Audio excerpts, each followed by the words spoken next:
Imagine standing at the heart of a city where every stone beneath your feet, every towering structure, every winding street was placed with divine intention, not just for function, but as a prayer carved into the earth itself. This is the hidden truth behind some of history's most extraordinary settlements. They weren't just built to house people, but to embody the gods. From the moment our ancestors first stacked stones into temples, they've been trying to recreate heaven on earth, turning dust and rock into living symbols of belief.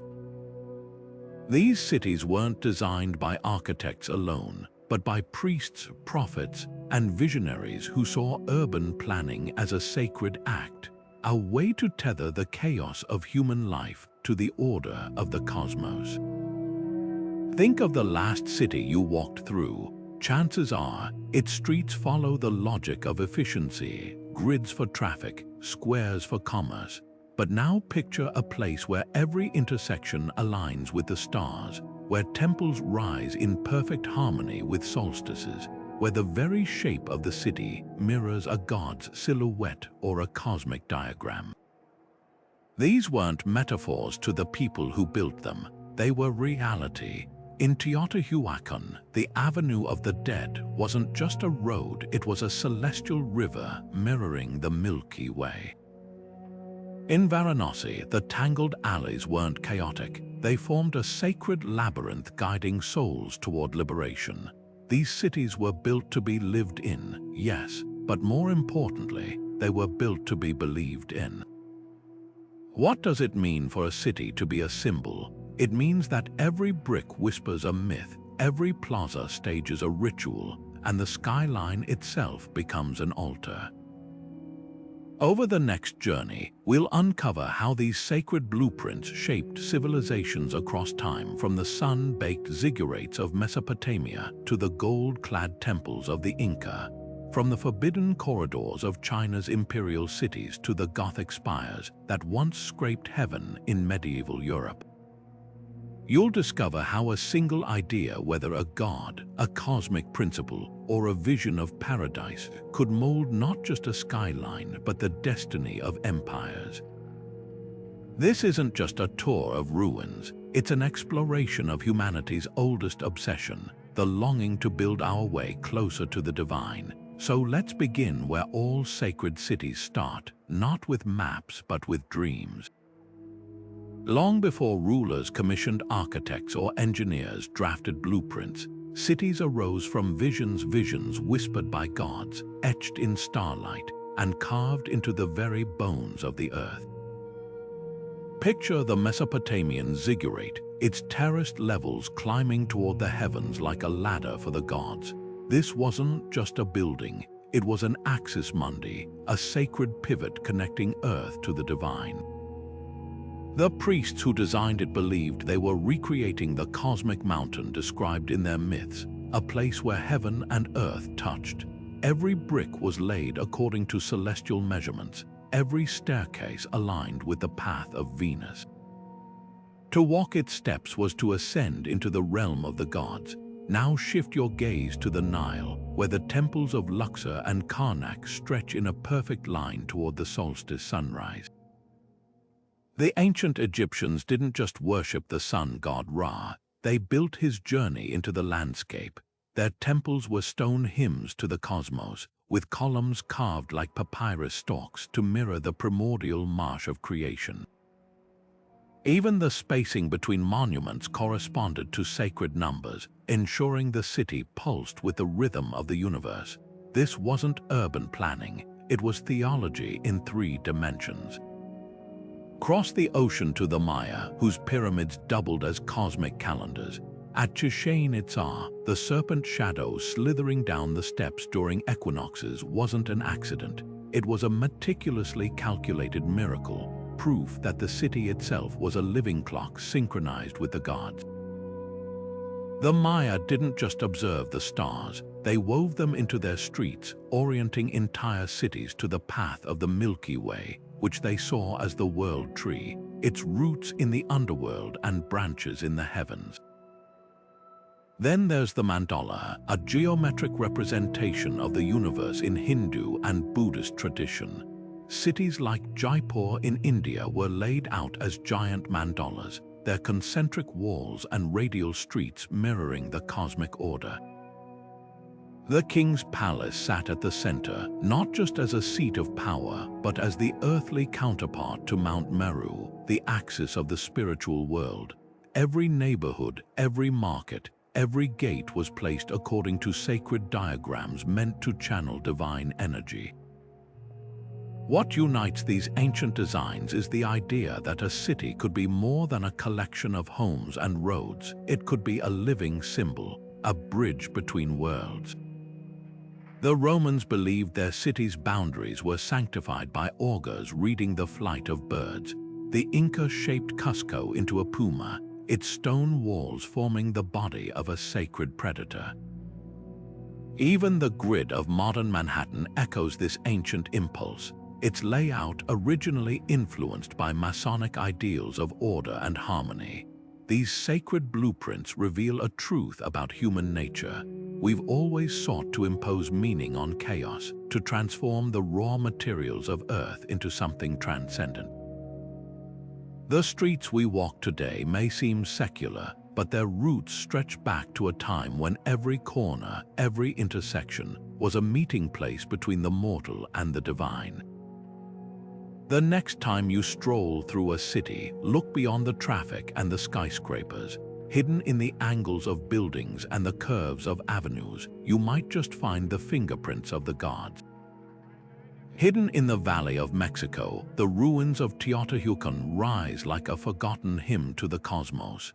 This wasn't just a city, it was a carefully calibrated celestial instrument, its streets and temples arranged to mirror the heavens above. Walk down the Avenue of the Dead at dawn, and you're tracing a path the builders designed to align with the Pleiades star cluster, a sacred group of stars revered across Mesoamerica.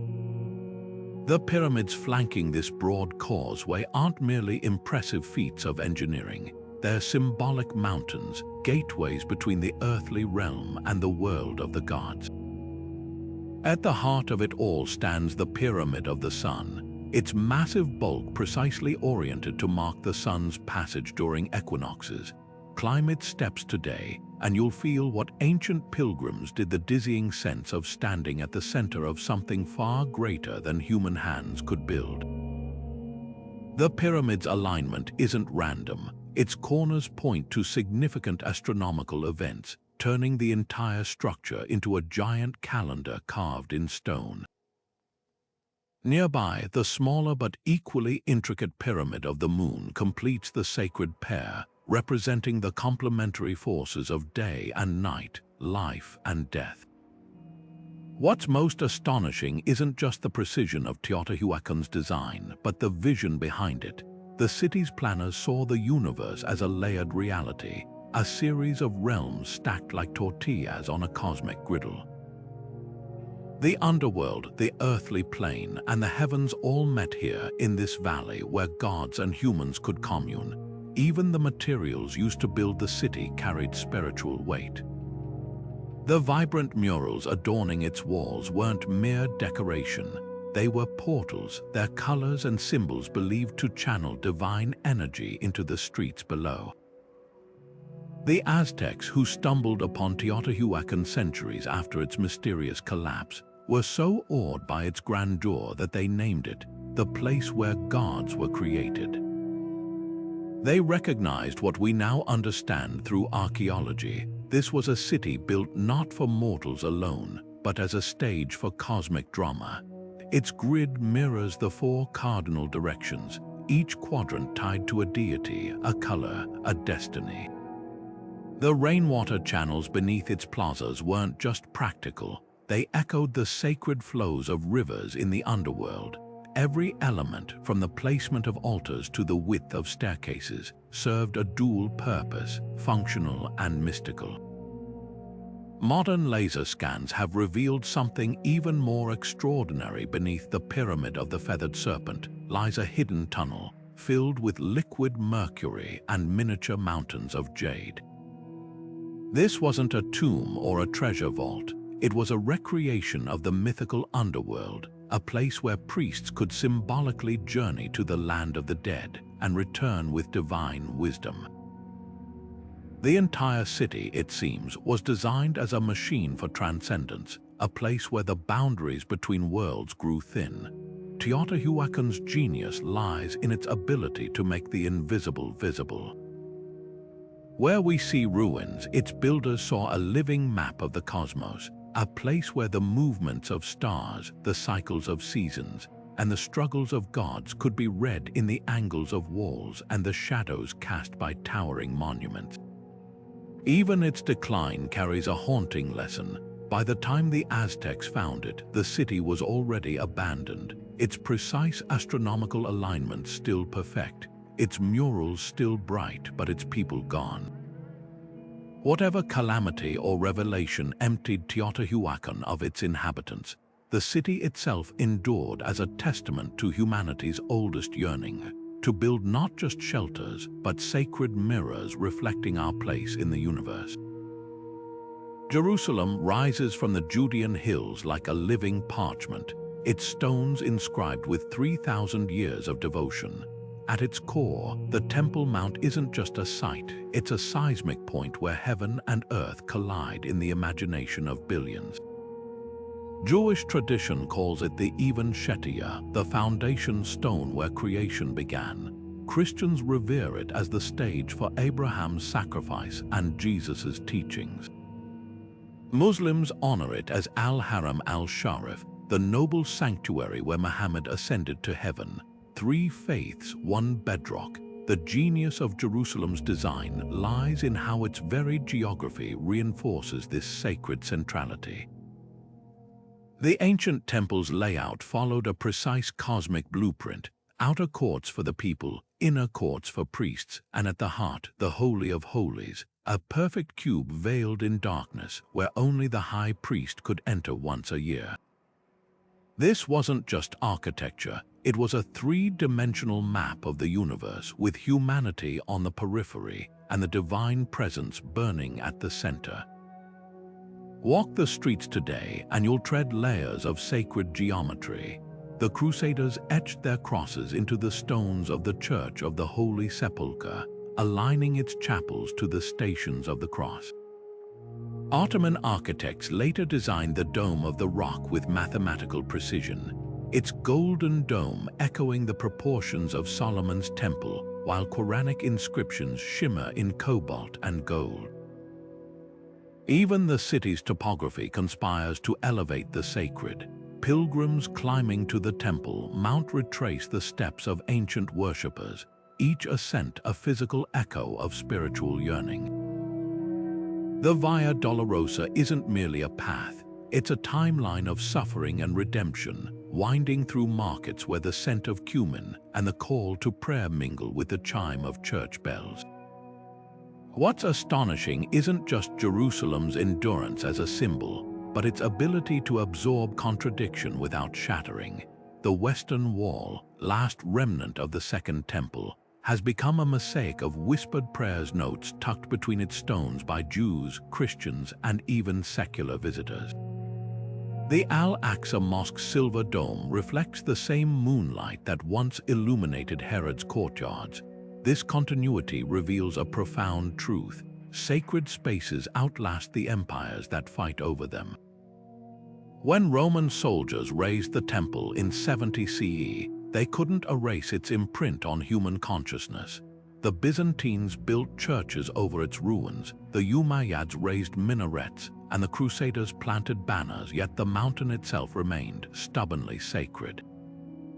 Modern archaeology unveils even deeper layers of intentional design. Recent ground-penetrating radar shows tunnels beneath the Temple Mount aligning with solstice sunrises, while cisterns carved by ancient engineers follow sacred ratios described in biblical texts. The city's very gates, Jaffa, Damascus, Zion, aren't just entrances but symbolic thresholds, each named for destinations that pointed pilgrims toward higher meaning. Even Jerusalem's conflicts testify to its symbolic power. Wars weren't fought over real estate alone, but over who controlled the narrative of divinity made manifest in stone. Perhaps Jerusalem's greatest lesson is how a city can become a palimpsest of faith. Its stones have been recycled, its walls rebuilt, its names rewritten, yet through every iteration, the idea of Jerusalem as Axis Mundi persists. From medieval maps placing it at the world's center to modern diplomats debating its status, the city defies mere geography. It exists simultaneously as a physical place and a metaphor. For Jews, the site of covenant; for Christians, the drama of crucifixion and resurrection; for Muslims, the leap toward divine encounter. The next time you see Jerusalem's skyline, a mosaic of minarets, crosses, and the Golden Dome, remember you're not just looking at a city, but at humanity's collective dream of touching the infinite. The air in Varanasi hums with centuries of whispered prayers, a symphony of faith rising from the stone steps where pilgrims gather to meet the sacred Ganges. This isn't just a city, it's a living, breathing embodiment of Hindu cosmology, where every cobblestone, every flickering oil lamp, every ripple in the river tells the story of creation and dissolution. The maze-like alleys, seemingly chaotic to outsiders, unfold with intentional mystery, tracing the intricate patterns of a cosmic mandala designed to lead seekers toward enlightenment. At dawn, when the first light spills over the river, the Ghats come alive with rituals older than memory. Priests raise brass lamps in swirling arcs, their flames mirroring the dance of Shiva himself, the god who destroys only to recreate. What makes Varanasi extraordinary isn't just its age, it's how every architectural choice serves a spiritual purpose. The city's circular layout mirrors the endless wheel of samsara, the cycle of birth, death, and rebirth. Pilgrims who walk its concentric lanes are symbolically retracing the soul's journey toward moksha, liberation from earthly suffering. Even the riverbanks follow sacred geometry. The 84 Ghats each correspond to a cosmic principle, from healing to transcendence. At Manikarnika Ghat, where funeral pyres burn ceaselessly, the smoke carries no scent of mourning. Here, death isn't an end but a transformation, a return to the elements, supervised by Shiva, who whispers to the departed through the crackle of flames. The city's devotion to Shiva reveals itself in details both grand and intimate. Towers of temples bristle with carvings of the god's trident, while hidden shrines house lingam's smooth stone pillars representing his formless essence. Walk into any courtyard and you might stumble upon a sad who, meditating beneath a peepal tree, his ash-smeared body a living reminder of Shiva's ascetic power. At night, the river reflects 1,000 floating diyas, tiny lamps set adrift by devotees, a constellation of light mirroring the stars above, as if the cosmos itself bends to touch the sacred waters. Modern archaeology has uncovered even deeper layers of Varanasi's design. Recent sonar mapping reveals that the Ghat staircases extend far beneath the river's surface, following ancient texts that describe the Ganges as a subterranean highway linking Earth to the underworld. The city's oldest temples align with solstice sunrises, their doorways designed to channel the first rays onto hidden shrines. Even the apparent chaos of the old city's layout follows a hidden logic. Its narrow alleys funnel breezes to cool stone courtyards, while sudden open plazas create natural amphitheaters for chanting and dance. To experience Varanasi is to step inside a living scripture. The morning chant of Har Har Mahadev echoes off centuries-old walls, merging with the splash of bathers purifying themselves in the Ganges. Silk weavers' work looms in shadowed lanes, their vibrant saris patterned with motifs from sacred epics.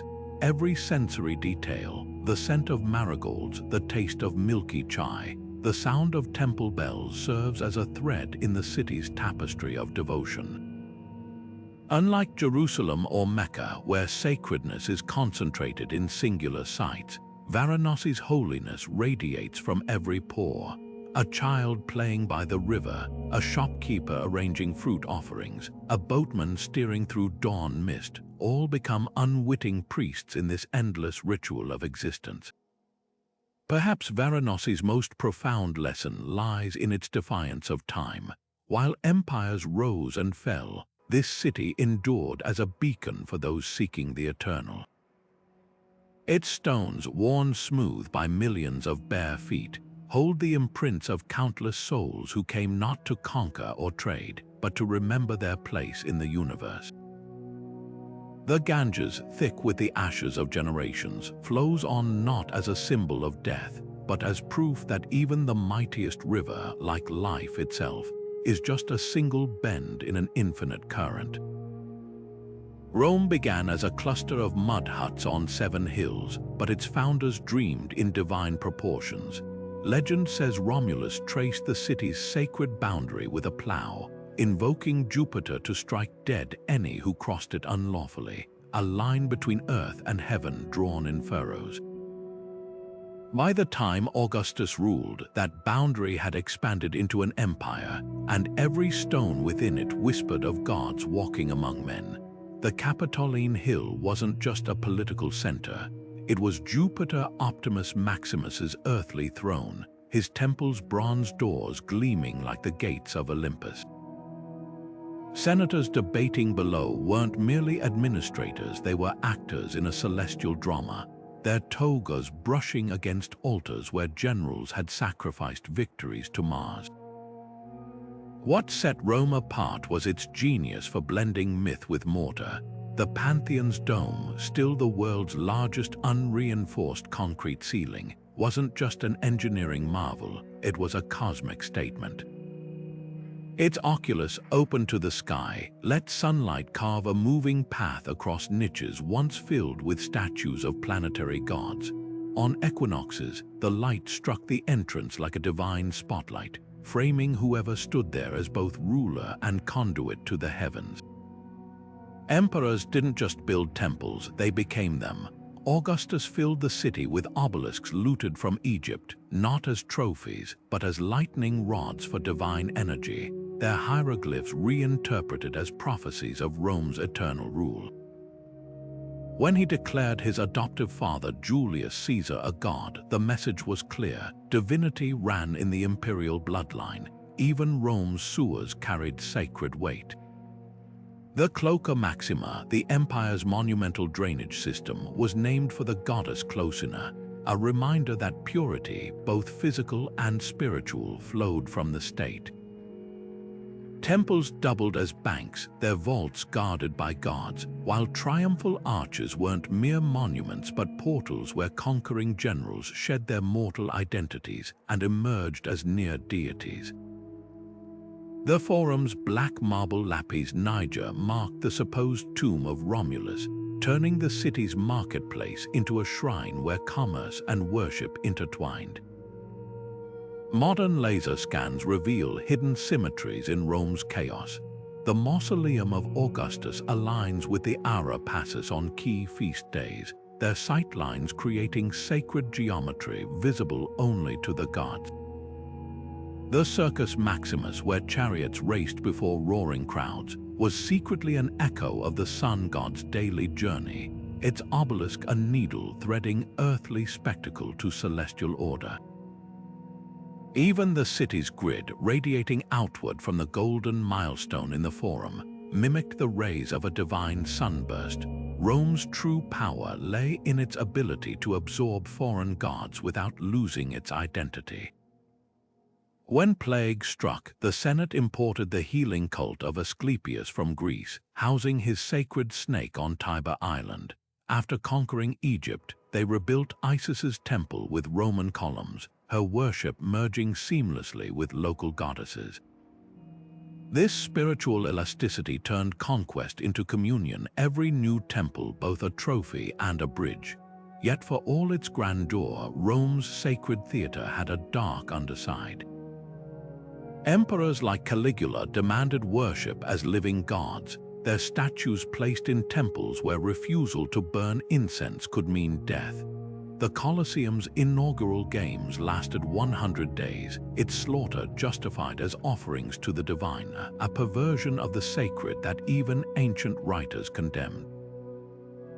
The line between veneration and vanity grew thin until Christianity's rise exposed the fragility of god-kings. What endures is Rome's lesson in symbolic alchemy, how a city can transform power into myth and myth into unshakable authority. Walk its streets today and you'll stumble over fragments of that magic. A church built into Minerva's temple, a piazza following the curve of an ancient stadium, the Pantheon's dome still open to the same sky emperors once claimed as their birthright. Rome's genius wasn't just in building an empire, but in convincing the world, and itself, that the gods had willed it. Step through the vermilion gates of Beijing's Forbidden City, and you're crossing not just a physical threshold, but a metaphysical one, into a world where every brick whispers the language of the cosmos. This sprawling complex of golden roofs and crimson walls wasn't built for human ambition alone. It was designed as a terrestrial echo of the celestial order. The moment you pass the Meridian Gate, you're walking the sacred north-south axis that points unerringly toward the pole star, the unmoving pivot around which ancient Chinese astronomers believed the heavens revolved. To stand in the Hall of Supreme Harmony is to stand at the center of a cosmic diagram where the Emperor, the Son of Heaven, mediated between the divine realm and the earthly one. The genius of the Forbidden City lies in its meticulous encoding of dual philosophies, Confucian hierarchy and Taoist harmony, into stone and space. Notice how the 5 main halls correspond to the 5 elements: wood, fire, earth, metal, and water. Their placement isn't arbitrary. It follows the principle of wuxing, the cyclical interplay of creation and destruction that governs the universe. Even the colors speak in sacred shorthand. The dominant red of the walls symbolizes prosperity and joy, while the yellow glaze of the roofs, reserved exclusively for the emperor, mirrors the hue of the sun, the source of life itself. Venture deeper and you'll find the number 9 repeated in staircases, doornails, and roof ornaments. Why? Because in Chinese cosmology, 9 is the ultimate Yong number, representing the emperor's supreme authority. But the Forbidden City's symbolism extends beyond static numbers and colors. Its very layout choreographed movement as a sacred act. Officials approaching the throne would pass through a series of progressively smaller courtyards, each step a ritual stripping away of worldly concerns. By the time they reached the emperor, they stood in a space calculated to induce awe. The ceiling of the throne room soars exactly 9 zhang high, about 30 meters, aligning with the 9 layers of heaven. Meanwhile, the emperor's private quarters in the inner court followed Taoist principles of balance, with the palace of earthly tranquility facing the hall of heavenly purity across a courtyard designed as a yin-yang mandala. Modern technology has unveiled even more astonishing details. Archaeologists using ground-penetrating radar discovered that the foundations beneath major halls contain precisely arranged stones forming constellations, mirroring the night sky on key ceremonial dates. The drainage system, often overlooked as mere engineering, follows the meandering paths of celestial rivers described in ancient star maps. Even the slight tilt of the entire complex, just 1 degree off true north, was intentional, aligning with the ancient Chinese understanding of magnetic forces as expressions of cosmic energy. What makes the Forbidden City extraordinary isn't just its scale or beauty, but how it turned governance into a sacred geometry. When the emperor issued decrees from the dragon throne, he wasn't merely speaking as a ruler. He was channeling the mandate of heaven through a space designed to amplify his words as divine edicts. The echoes of this belief linger today. Watch tourists shuffle across the marble bridges spanning the Golden Water River, and you'll see them unknowingly retrace a path meant to symbolize the Milky Way. The Forbidden City endures not just as a museum, but as a testament to humanity's enduring quest to build heaven on earth, one measured brick at a time. Tenochtitlan rose from the waters of Lake Texcoco like a vision from a dream, a glittering island city where myth and masonry merged into something beyond human imagination. To the Aztecs, this wasn't just a capital. It was the axis of existence itself, a place where the 5 layers of the universe converged. At its heart stood the Templo Mayor, its twin staircases climbing toward shrines dedicated to Tlaloc, the rain god, and Huitzilopochtli, the sun god. This wasn't mere architecture, it was a living equation balancing the forces of life and death. Every droplet that fell from Tlaloc's shrine nourished the earth, while every heart sacrificed on Huitzilopochtli's altar fed the sun's relentless journey across the sky. The city's design unfolded like a sacred fractal. 4 causeways stretched toward the cardinal directions, not just as roads, but as cosmic bridges linking Tenochtitlan to the edges of creation. Canals crisscrossed between Chinampa's floating gardens, their grid mirroring the celestial rivers described in Aztec cosmology. Even the marketplace at Tlatelolco, one of the largest in the world at the time, was more than a hub of trade. Its circular layout echoed the cyclical nature of time in Aztec belief. Spanish chroniclers like Bernal Díaz del Castillo later wrote of their disbelief at seeing towers and temples seemingly suspended between water and sky, a Venice of the New World suffused with spiritual electricity. Beneath this splendor lay an even deeper layer of symbolism. The Templo Mayor's construction followed the myth of Coatepec, the serpent mountain where Huitzilopochtli defeated his sister Coyolxauhqui. Carvings at the temple's base depicted her dismembered body, a reminder of the cosmic battle reenacted daily through rituals. Archaeologists digging through its ruins found offerings arranged in meticulous patterns, jade from the south, obsidian from the north, each object placed to mirror the sacred geography of the Aztec world.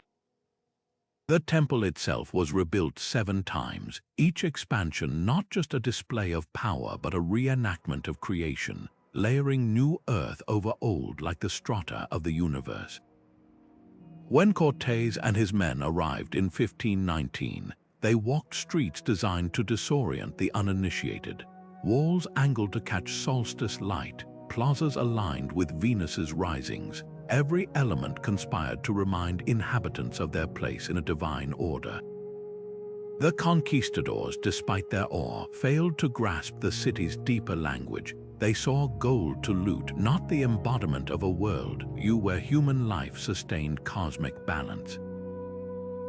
The destruction of the Templo Mayor wasn't just a military act, it was a theological one, replacing the Axis Mundi with a cathedral built from its very stones. Yet Tenochtitlan's legacy persists. Modern Mexico City's Zocalo Square sits directly atop the ancient ceremonial center, its pavement hiding the original foundations.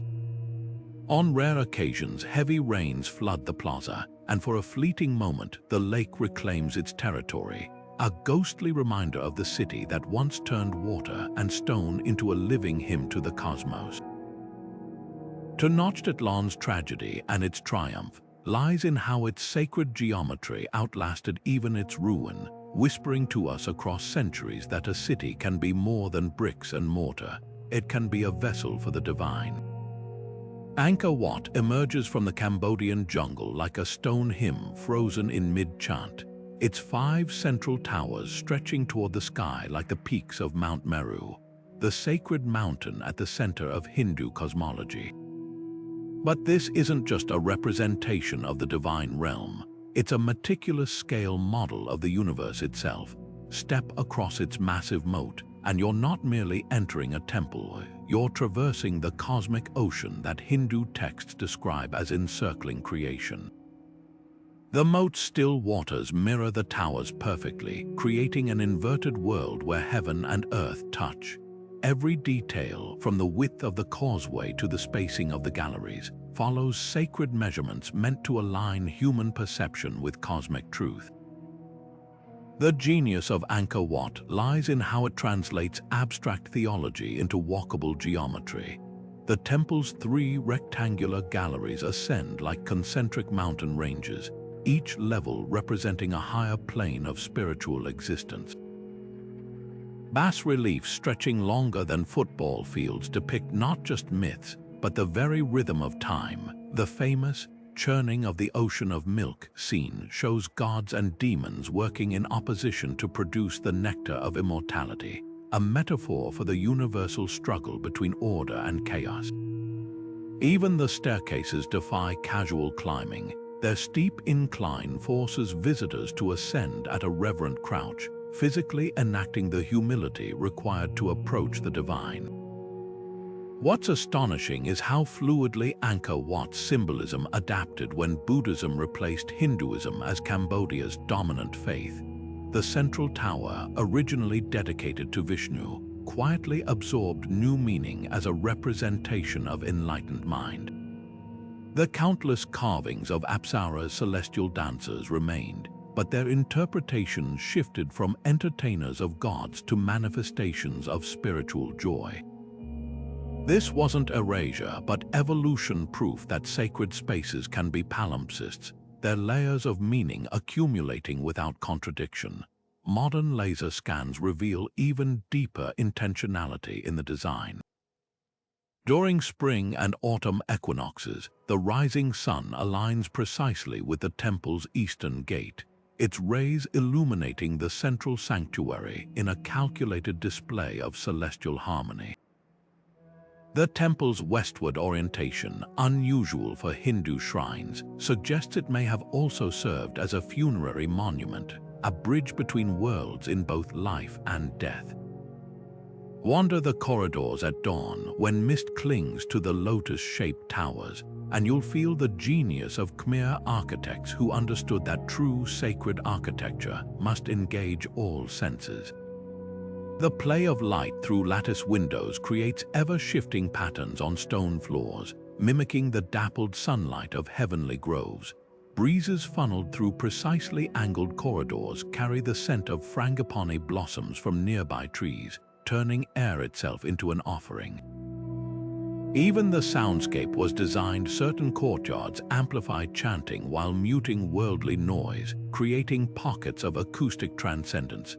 Angkor Wat's most profound lesson may be its refusal to be pinned down by time or tradition.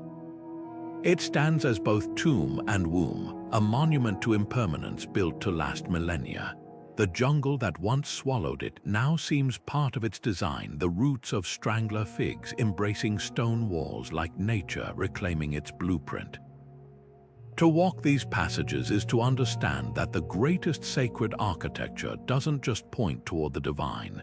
It becomes a living conversation between earth and eternity, inviting each generation to find new meaning in its timeless stones. Buried beneath the dust of millennia in Pakistan's Indus Valley, Mohenjo-Daro's grid of baked brick streets whispers a mystery older than the pyramids. Unlike the celestial alignments of later sacred cities, this 4,000-year-old metropolis speaks in right angles and perfect proportions, a masterclass in earthly order that might just conceal a divine blueprint. Walk its reconstructed streets today, and you'll notice something unsettlingly modern. Standardized brick sizes, municipal drains running beneath raised sidewalks, even a gravity-fed water system serving neighborhood wells. But this isn't sterile utilitarianism. It's a frozen moment of a civilization that worshipped balance as fervently as others revered idols. The precision is almost unnerving.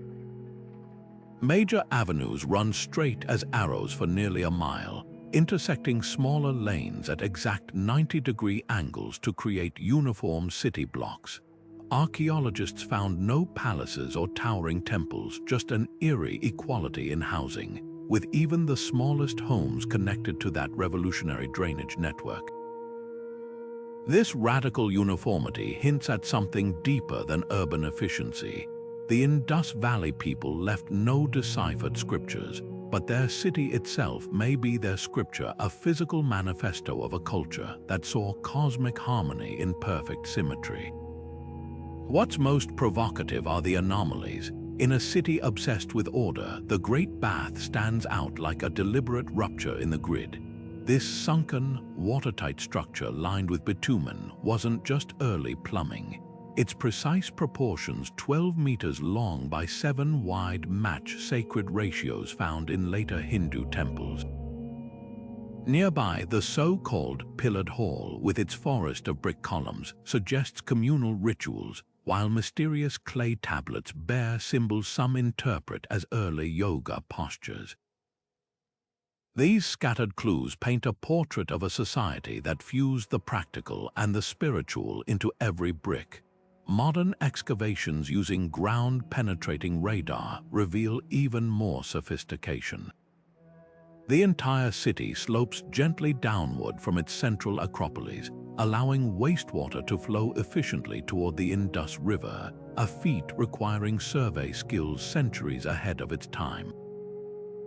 But was this hydrological genius just about sanitation, or did the river hold ritual significance? Later Hindu traditions would venerate rivers as goddesses, and the Indus Valley seals depict horned figures meditating by waterways, hinting at spiritual connections we can only guess at. Mohenjo-Daro's greatest enigma is its silence. With no deciphered texts, we're left reading meaning into its geometry like archaeologists staring at a cosmic Rorschach test. The absence of obvious temples challenges our assumptions. Perhaps their sacred spaces were open courtyards or the very streets themselves, their alignment a daily prayer to order. When British excavators first uncovered the city in the 1920s, they joked it resembled modern town planning. But what if we've got it backward? Maybe our contemporary grids unconsciously echo an ancient ideal that the straight line isn't just efficient but sacred. This Bronze Age marvel forces us to reconsider the origins of urbanism. While later cities shouted their devotion through ziggurates and pyramids, Mohenjo-Daro whispers its spirituality through sewer covers and brick dimensions. Its ghostly streets ask us, can a drainage system be a hymn? Can right angles be an act of worship? As we puzzle over its missing gods, we're left with the haunting possibility that for these people, the divine wasn't just in the temples, it was in the perfect alignment of every brick, the equitable flow of every drop of water, the silent mathematics humming beneath their sandals. Delphi clung to the slopes of Mount Parnassus like a secret between earth and sky, its terraces carved into the mountain as if the gods themselves had etched their intentions into the rock. To the ancient Greeks, this wasn't just a city, it was the omphalos, the literal navel of the world, marked by a sacred stone said to have fallen from the heavens. Pilgrims winding up the serpentine sacred way weren't merely climbing a path.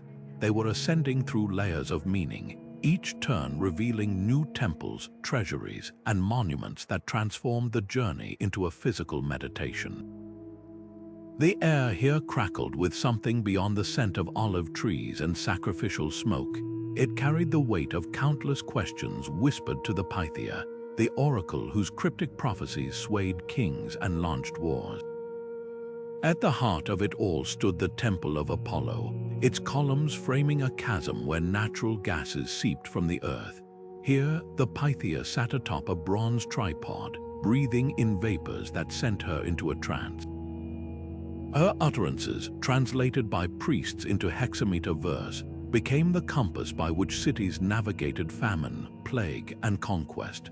But Delphi's genius lay in how it orchestrated this divine dialogue. The temple's orientation captured the first light of dawn on Apollo's birthday, while the theater above hosted festivals where music and poetry competed not just for prizes, but as offerings to the god of reason and light. Even the stadium, carved impossibly high into the mountainside, wasn't just for games. Its races reenacted Apollo's mythical victory over the serpent Python, a reminder that order would always triumph over chaos. Modern archaeologists have uncovered startling details about Delphi's design. The temple's foundations crisscross with fissures that released ethylene gas, now known to induce altered states. The treasuries lining the sacred way weren't random. Their placement created an acoustic funnel, amplifying the Pythia's voice during ceremonies. Most haunting of all, the Aditon, the inner chamber where the oracle prophesied, was designed with a floor that sloped toward the chasm, forcing visitors to physically descend toward the unknown. This wasn't architecture, it was psychological alchemy, using space and sensation to dissolve the boundary between mortal and divine. Yet Delphi's true power was its duality. The same site that hosted Apollo's rational light also held the Coruscaean cave, a shadowy sanctuary dedicated to Dionysus, god of ecstasy. Pilgrims who came seeking clarity from the oracle might later descend into this cavern to join torchlit rituals where wine and dance dissolved the self. Delphi didn't just offer answers, it held up a mirror to humanity's contradictions, showing that wisdom lives where light and darkness meet.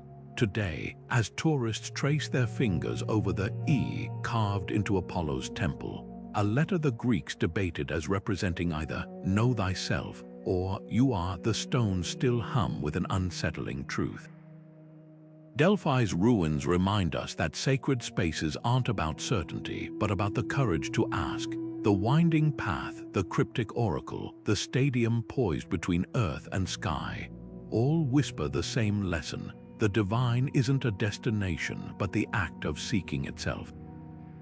Chang'an spread across the valley like a chessboard designed by the gods, its grid so precise that even today's archaeologists gasp at its mathematical audacity. This wasn't just a city, it was a working model of the cosmos, where every lane and marketplace hummed with celestial significance.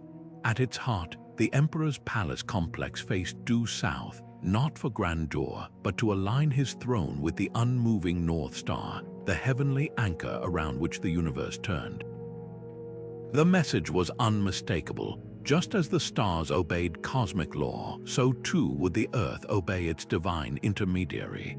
11 major avenues ran north to south, 14 east to west, their intersections forming 108 precisely measured wards, a number sacred in Buddhist cosmology, representing the chains of desire one must break to reach enlightenment.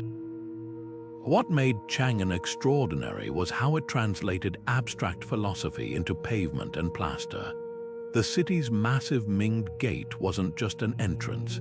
Its 5 arched portals mirrored the 5 elements, filtering visitors through a metaphysical sieve before they reached the imperial precinct. Marketplaces in the west balanced government offices in the east, embodying the yin-yang principle of complementary forces. Even the sewage system carried symbolic weight. Its underground channels mirrored the 9 folds of a dragon's intestine, channeling both waste and malign energies away from the sacred center.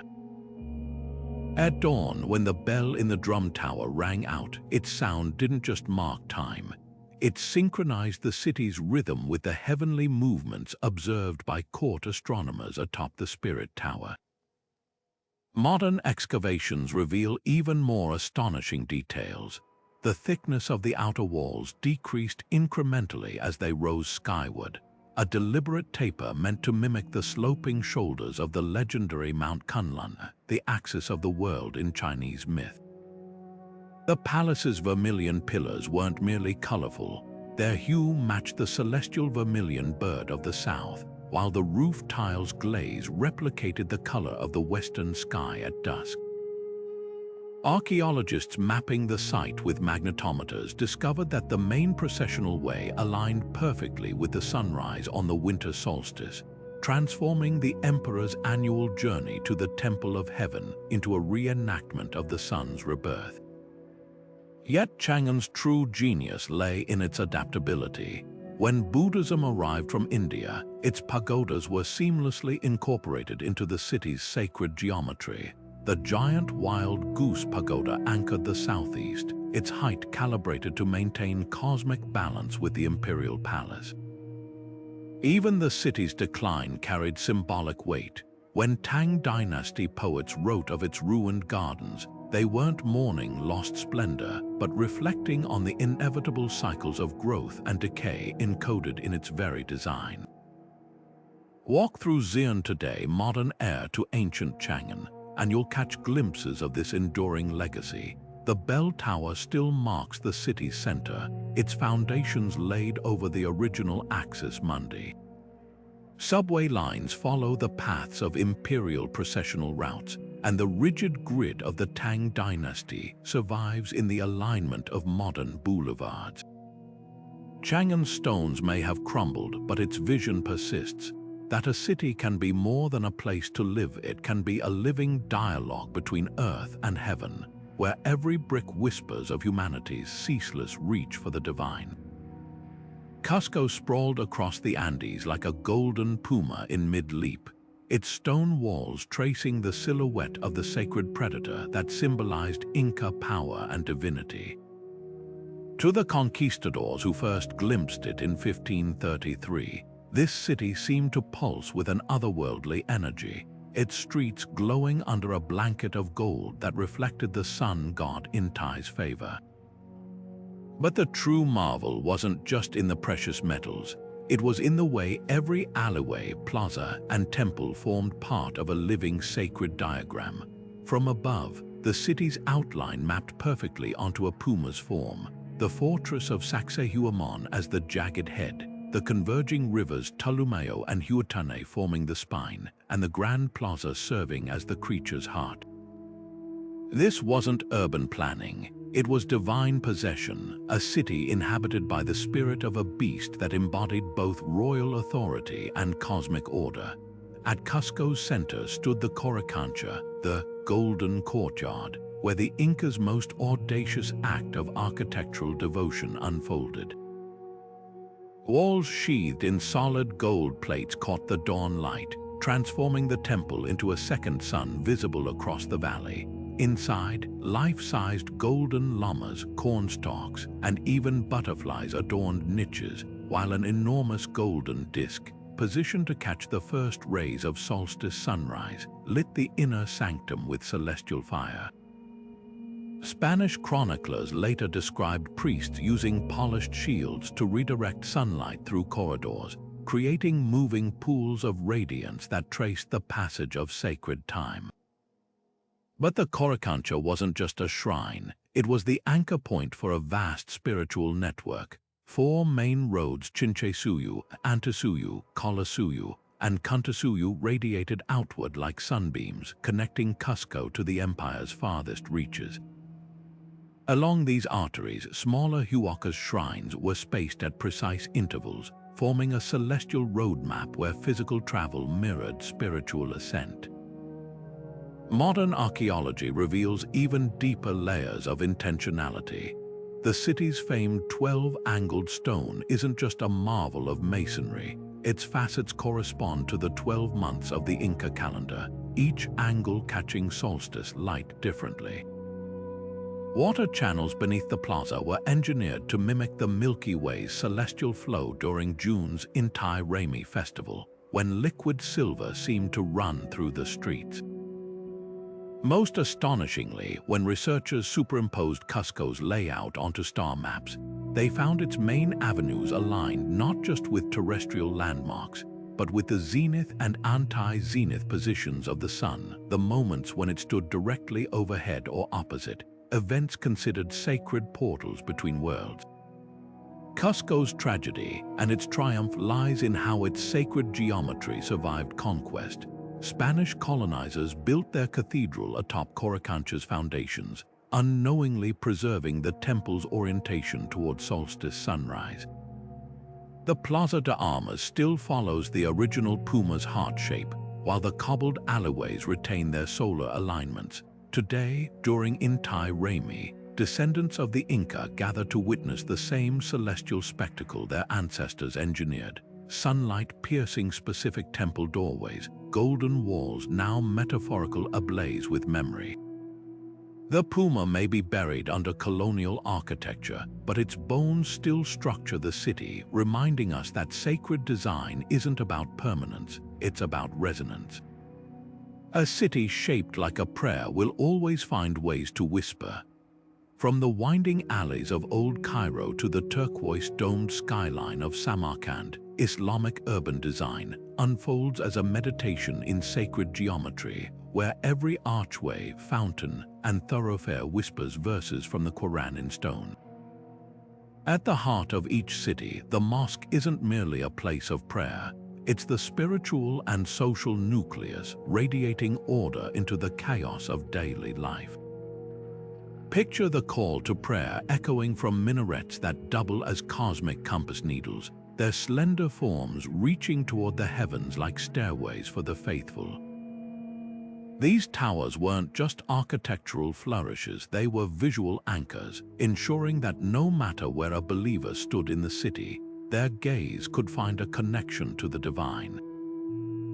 The genius of Islamic urbanism lies in its fusion of practicality and transcendence. Step into the courtyard of Cairo's Ibn Chaldun Mosque, and you're standing in a microcosm of paradise, symmetrical gardens channeling the Quran's promise of flowing rivers and shaded groves, while the open sky above mirrors the boundless mercy of Allah. Streets fan outward from these sanctuaries in deliberate curves, avoiding the rigid grids of Roman cities in favor of organic pathways that guide pedestrians toward communal hubs, markets, schools, and public baths, all positioned within the mosque's gravitational pull. Even the humblest homes were oriented toward Mecca, their windows and doorways aligned to the Qibla, transforming private spaces into extensions of worship. Mecca's Kaaba became the invisible fulcrum around which entire cities pivoted. Urban planners used sophisticated astronomy to calculate the precise direction of prayer from every corner of their domains, embedding celestial mathematics into street layouts. In Baghdad, the legendary round city of the 8th century took this concept to its zenith. Its concentric rings mirrored the cosmic order, with the caliph's palace and grand mosque at the center like the sun in a planetary system.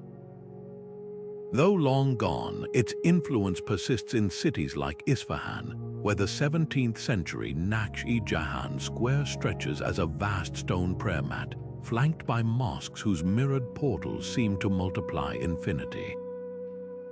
Water in these arid landscapes was more than a resource, it was sacred choreography. The fountains of Cordoba's great mosque didn't just cool the air, their rhythmic splashes echoed the ablutions of worshippers, turning liquid into liturgy. In Morocco, the intricate tilework of Fez's madrasas mimicked the crystalline patterns of streams described in Islamic paradise, while hidden aqueducts beneath Damascus fed public fountains at mathematically spaced intervals, ensuring no believer was ever far from the ritual purity of flowing water. Modern satellite imaging reveals even deeper intentionality. The seemingly chaotic souks of Aleppo and Tunis follow fractal patterns, a deliberate design choice reflecting the Islamic belief in the unity underlying apparent diversity. The zigzagging alleys provided shade in summer and windbreaks in winter, their twists calibrated to sunlight angles like a sundial's gnomon. Even the placement of cemeteries outside city walls carried spiritual significance. Death in Islamic cosmology was a return to the unseen world, and the dead were positioned to face Mecca eternally, their graves aligned with celestial precision. What endures most powerfully is how these cities shaped time itself. The 5 daily prayers punctuated the day like celestial clock chimes, their rhythms synchronizing markets, schools, and governance. The weekly sermon at the mosque wasn't just religious instruction, it was civic planning, weather forecasting, and cultural exchange fused into one.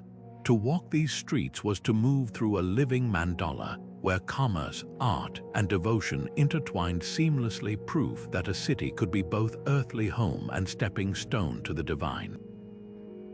Plato's Atlantis shimmers on the horizon of human imagination like a mirage, never quite real, yet impossible to dismiss.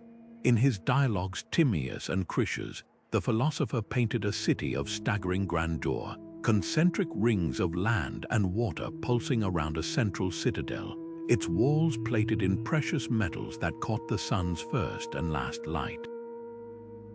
Temples roofed in orichalcum, a mysterious alloy said to glow like fire, housed statues so lifelike they seemed to breathe. But what makes Atlantis more than just another sunken ruin in the annals of legend is its explicit design as a sacred machine. Every canal, every bridge, every golden statue was placed according to divine geometry, creating a society where human ambition and cosmic order moved in lockstep. The outermost ring's diameter matched sacred numbers from Pythagorean mysticism, while the central temple's alignment with solstice sunrises turned the entire city into a colossal sundial. Modern scholars still debate whether Atlantis was pure allegory or a distorted memory of real catastrophes, perhaps the volcanic collapse of Thera or the flooding of Doggerland. But its enduring power lies in how perfectly it crystallizes humanity's architectural yearning for the divine. Unlike later mythical paradises like Eden or Shangri-La, Atlantis wasn't a garden or hidden valley. It was a city, a meticulously engineered testament to what happens when mortals build in concert with higher powers. Plato's description of its downfall, corrupted by greed and unseasonable prosperity, reads like a warning. Even the most perfect sacred city crumbles when its spiritual foundations erode. The haunting question Atlantis leaves us with isn't about archaeology, but aspiration. If we could design a modern sacred city today, what would it embody? Would its skyline point toward ecological harmony like the concentric sponge cities proposed by climate-resilient urbanists? Would its central plaza host not a temple, but a quantum computer calculating humanity's place in the multiverse? Or would it, like Cambodia's futuristic Angkor replica planned by eco-developers, use augmented reality to overlay ancient symbolism onto smart infrastructure? The legend's true gift is its refusal to be pinned down. It's a mirror for every era's ideals. When Renaissance maps placed Atlantis beyond the Pillars of Hercules, they were claiming the unknown for Christian cosmology. When Nazi mystics searched for its ruins, they twisted its symbolism into a nightmare. Perhaps Atlantis's ultimate lesson is that sacred cities aren't about permanence, but possibility. Its rings, water and stone, alternating in perfect balance, offer a blueprint for urbanism that honors both the measurable and the mystical. The next time you see a city's lights reflected in a river at dusk, or walk a circular plaza where streets radiate like spokes, you're glimpsing fragments of that ancient dream, the longing to build not just shelters but vessels for transcendence. Rising from the cobblestone streets of medieval Europe, Gothic cathedrals stretched toward the heavens like stone hands clasped in eternal prayer. These weren't merely buildings, they were meticulously engineered visions of paradise, designed to dissolve the boundary between earth and the divine. Step inside Chartres Cathedral at midday, and you'll witness the true genius of these sacred spaces. Sunlight streaming through stained glass transforms the nave into a kaleidoscope of sapphire, ruby, and emerald, painting biblical stories across the floor in ever-shifting hues. The windows weren't just decoration, they were illuminated manuscripts writ large in light, turning sunlight itself into a medium for revelation.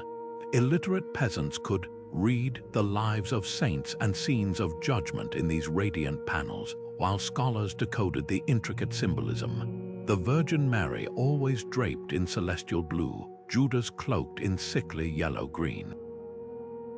The architecture itself was a theological argument in vaults and buttresses. Pointed arches soared higher than Romanesque predecessors, not just for grandeur but as physical manifestations of spiritual aspiration, their peaks directing eyes and hearts upward. Flying buttresses, those stone ribs arcing through the air like frozen lightning, allowed walls to dissolve into windows, replacing solidity with luminosity. This was deliberate mysticism in masonry. The heavier the stone, the more it seemed to float. At Amiens Cathedral, the ratio of glass to wall reaches nearly 3:1, a radical transparency that turned the entire structure into a lantern glowing with divine presence. Even the floor played its part. The labyrinth at Chartres, a winding path nearly 300 meters long inlaid in the stone, wasn't a mere curiosity. Pilgrims would walk its circuitous route on their knees, reenacting the arduous journey to Jerusalem in miniature, their physical struggle mirroring the soul's winding path to salvation. Modern laser scans reveal astonishing precision hidden to the naked eye. The west facade of Notre Dame de Paris aligns perfectly with the setting sun on the summer solstice, flooding the central portal with golden light that illuminates Christ in majesty above the doors. The spacing of Reims Cathedral's columns follows the harmonic ratios of Gregorian chant, turning the space into a colossal resonating chamber where choral voices shimmer with unearthly reverberation. Most remarkably, medieval masons embedded sacred geometry into every measurement, the square representing earthly existence, the circle symbolizing eternity, their intersection forming the squaring of the circle that alchemists sought as the key to divine union. Yet these cathedrals were more than static symbols. They orchestrated time itself. The liturgical calendar unfolded through space, with side chapels hosting seasonal rituals while the main altar marked the eternal present. At Salisbury Cathedral, the world's oldest working mechanical clock, installed in 1386, didn't just tell time, it synchronized the monastic hours of prayer with celestial movements, its intricate gears mirroring the medieval belief in the cosmos as God's clockwork. The very stones changed with the seasons. Winter light slanted low to illuminate tombs and penitential scenes, while summer sunbursts highlighted resurrection imagery in the clerestory. What makes Gothic cathedrals enduringly compelling is how they democratized the sacred. Unlike imperial temples reserved for priests or pyramids built for pharaohs, these were spaces where beggars and kings knelt side by side beneath the same vault. The gargoyles leering from the rain spouts weren't just functional, they embodied the medieval worldview where the grotesque and the glorious coexisted under God's gaze. Every sculpted saint, every carved foliage capital, even the mason's hidden signatures in the triforium, whispered that human hands could participate in divine creation. When Victor Hugo called Notre Dame a symphony in stone, he grasped their true power not as frozen relics, but as living conversations between earth and heaven, where every flying buttress was a leap of faith made visible. Constantinople rose from the shores of the Bosporus like a jewel set deliberately between worlds Europe and Asia, Christendom and Islam, the earthly and the divine. From the moment Emperor Constantine consecrated its walls in 330 CE, this wasn't just a new capital, it was a living reliquary designed to fuse imperial power with Christian destiny. The city's very silhouette told a sacred story, the curve of the Golden Horn cradling its harbors like a heavenly hand, the seven hills echoing Rome's topography but sanctified by Eastern mysticism. At its heart stood the Hagia Sophia, a structure so audacious its dome seemed to hover unsupported, a deliberate illusion meant to evoke the firmament itself. Byzantine chroniclers wrote that when sunlight pierced its 40 arched windows, the interior glowed like the New Jerusalem, the golden mosaics of Christ Pantocrator appearing to float in a sea of celestial light. What set Constantinople apart was how it wove scripture into stone. The emperor's palace complex, the Sacred Palace, wasn't just a residence but a reimagining of Solomon's temple, its throne room featuring mechanical lions that roared and golden birds that sang, recreating the marvels said to have awed the Queen of Sheba. The Million, a gilded monument marking the city's central point, served as the zero marker for all distances in the empire, transforming geography into sacred geometry. Even the city's defenses carried spiritual weight. The Theodosian walls weren't mere fortifications, but were ritually consecrated with relics embedded in their mortar, turning each tower into a spiritual bulwark against chaos. The genius of Constantinople's design lay in its layered symbolism. The Mise, its grand processional avenue, doubled as a spiritual timeline, pilgrims walking from the Forum of Constantine past the Column of the Goths, topped by a statue of Constantine as Apollo to the Hagia Sophia, were retracing humanity's journey from paganism to revelation. The imperial chariot races in the Hippodrome weren't just entertainment. The four competing factions represented the elements, their clashes mirroring cosmic balance. Modern excavations have revealed even deeper intentionality. The city's underground cisterns, supported by recycled columns from pagan temples, were arranged in patterns matching constellations significant to Christian feast days, turning water storage into covert theology. Yet Constantinople's true power was its ability to be all things to all people. To visiting Rus warriors from the north, its golden domes and jeweled icons seemed the very image of paradise. Muslim diplomats described its cathedral as a dome suspended from heaven, while Venetian merchants marveled at the porphyry column, its purple stone said to bleed when the empire was in peril. This wasn't just multiculturalism, it was metaphysical stagecraft, a city so saturated with divine resonance that every faith could glimpse its own eschatology in its walls. The fall of Constantinople in 1453 wasn't merely a military defeat. It shattered a 1,000-year-old vision of the city as God's chosen vessel on earth. When Ottoman cannons breached the Theodosian walls, they didn't just topple an empire, they ended an era where urban space could be universally accepted as sacred theater.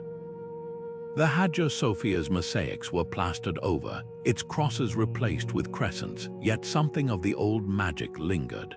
The conqueror maimed Roman II, sensing this, styled himself not just as sultan but as inheritor of Byzantine sacred kingship, praying in the converted cathedral before commissioning his own mosques to echo its proportions.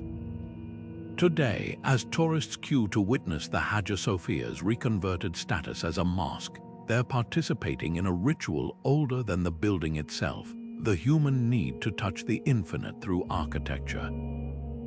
The city, now called Istanbul, still thrums with these layered devotions.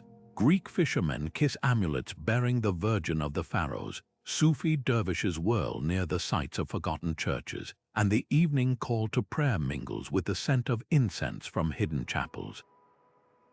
Constantinople endures not as a relic but as a lesson, that the most powerful sacred cities aren't those that resist change, but those that absorb it, their stones whispering new prayers without forgetting the old.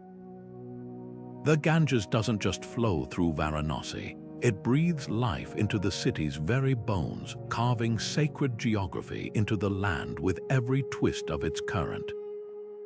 Unlike rivers that serve as boundaries or resources, here the water is a living deity, its course choreographed by myth. Hindu scriptures describe the Ganges descending from heaven, caught in Shiva's tangled locks to prevent its force from shattering the earth. That celestial origin story manifests in Varanasi's urban fabric. Buildings lean toward the river like supplicants, their balconies and staircases angling for even a glimpse of its waters. The entire city bends to the river's will, its neighborhoods clustering in crescent moons along the shoreline, avoiding any structure that might block the sacred view.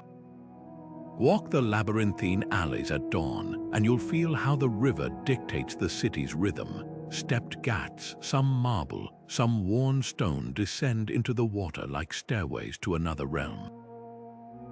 Each has its own personality. Dashashwamad hosts the nightly Ganga Aarti ceremony, where priests swing brass lamps in hypnotic circles, their flames reflected in the dark water like stars swallowed by the current.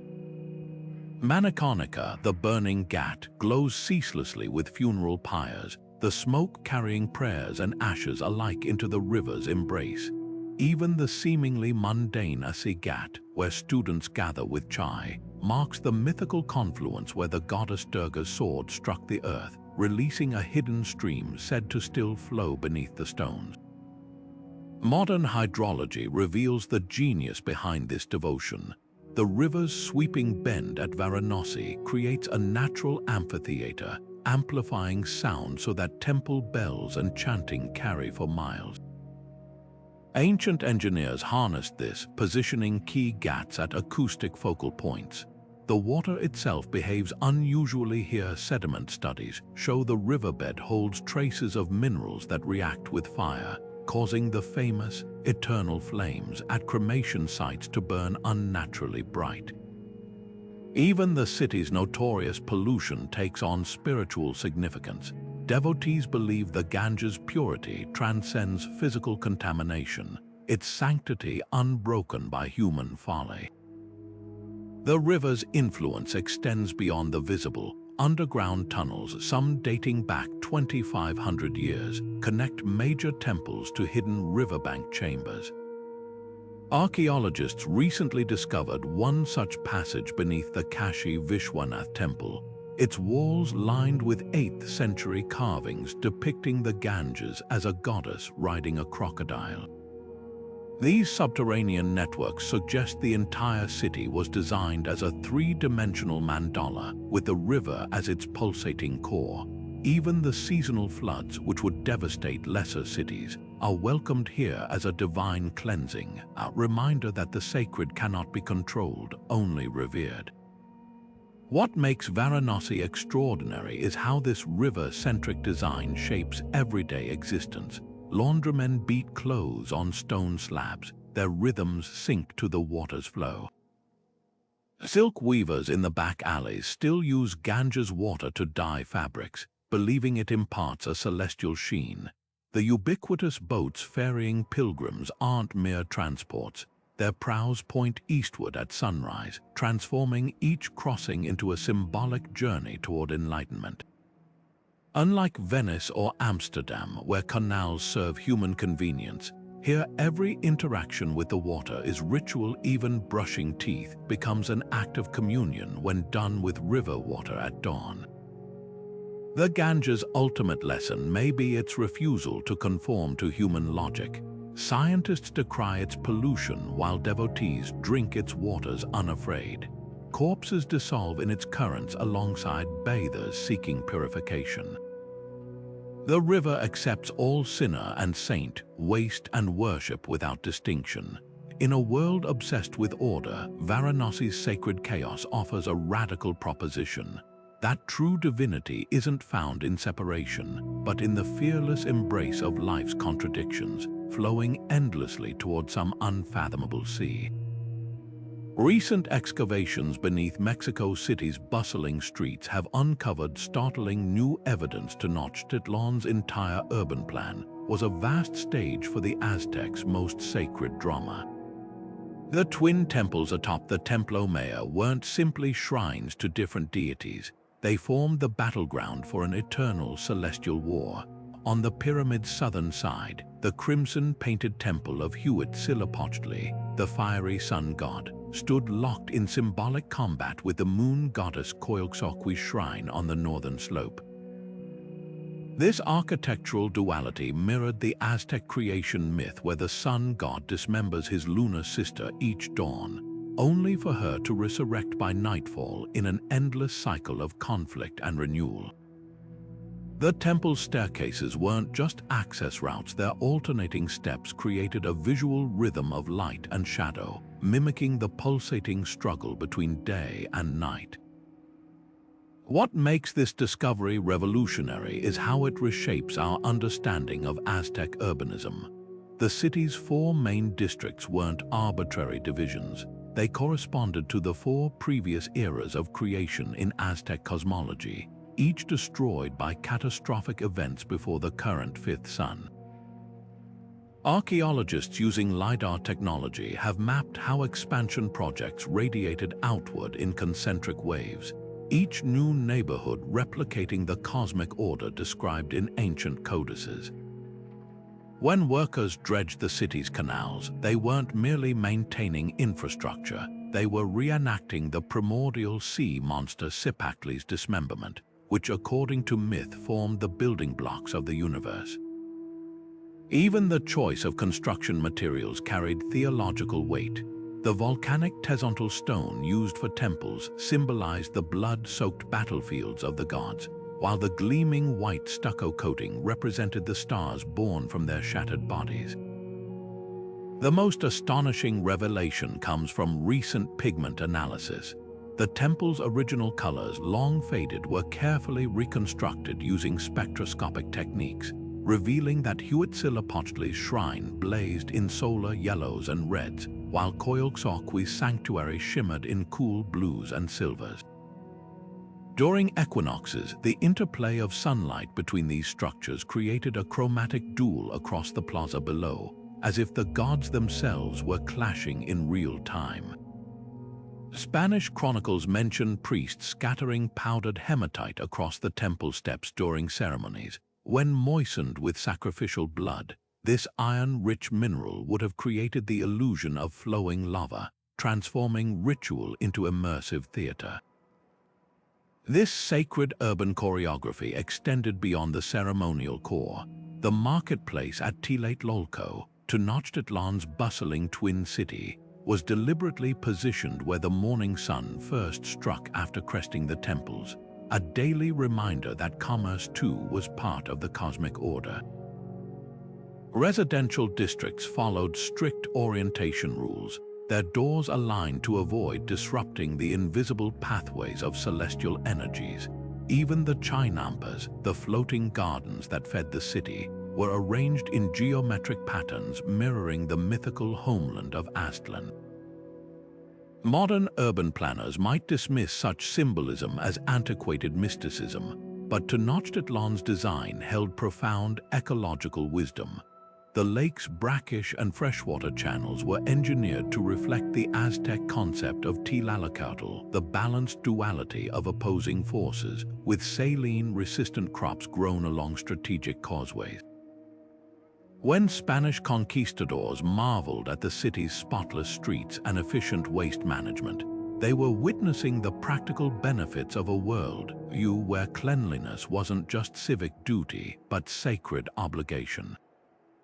The tragedy of Tenochtitlan's destruction isn't just the loss of buildings, but the silencing of a unique urban language where every brick spoke of celestial harmony.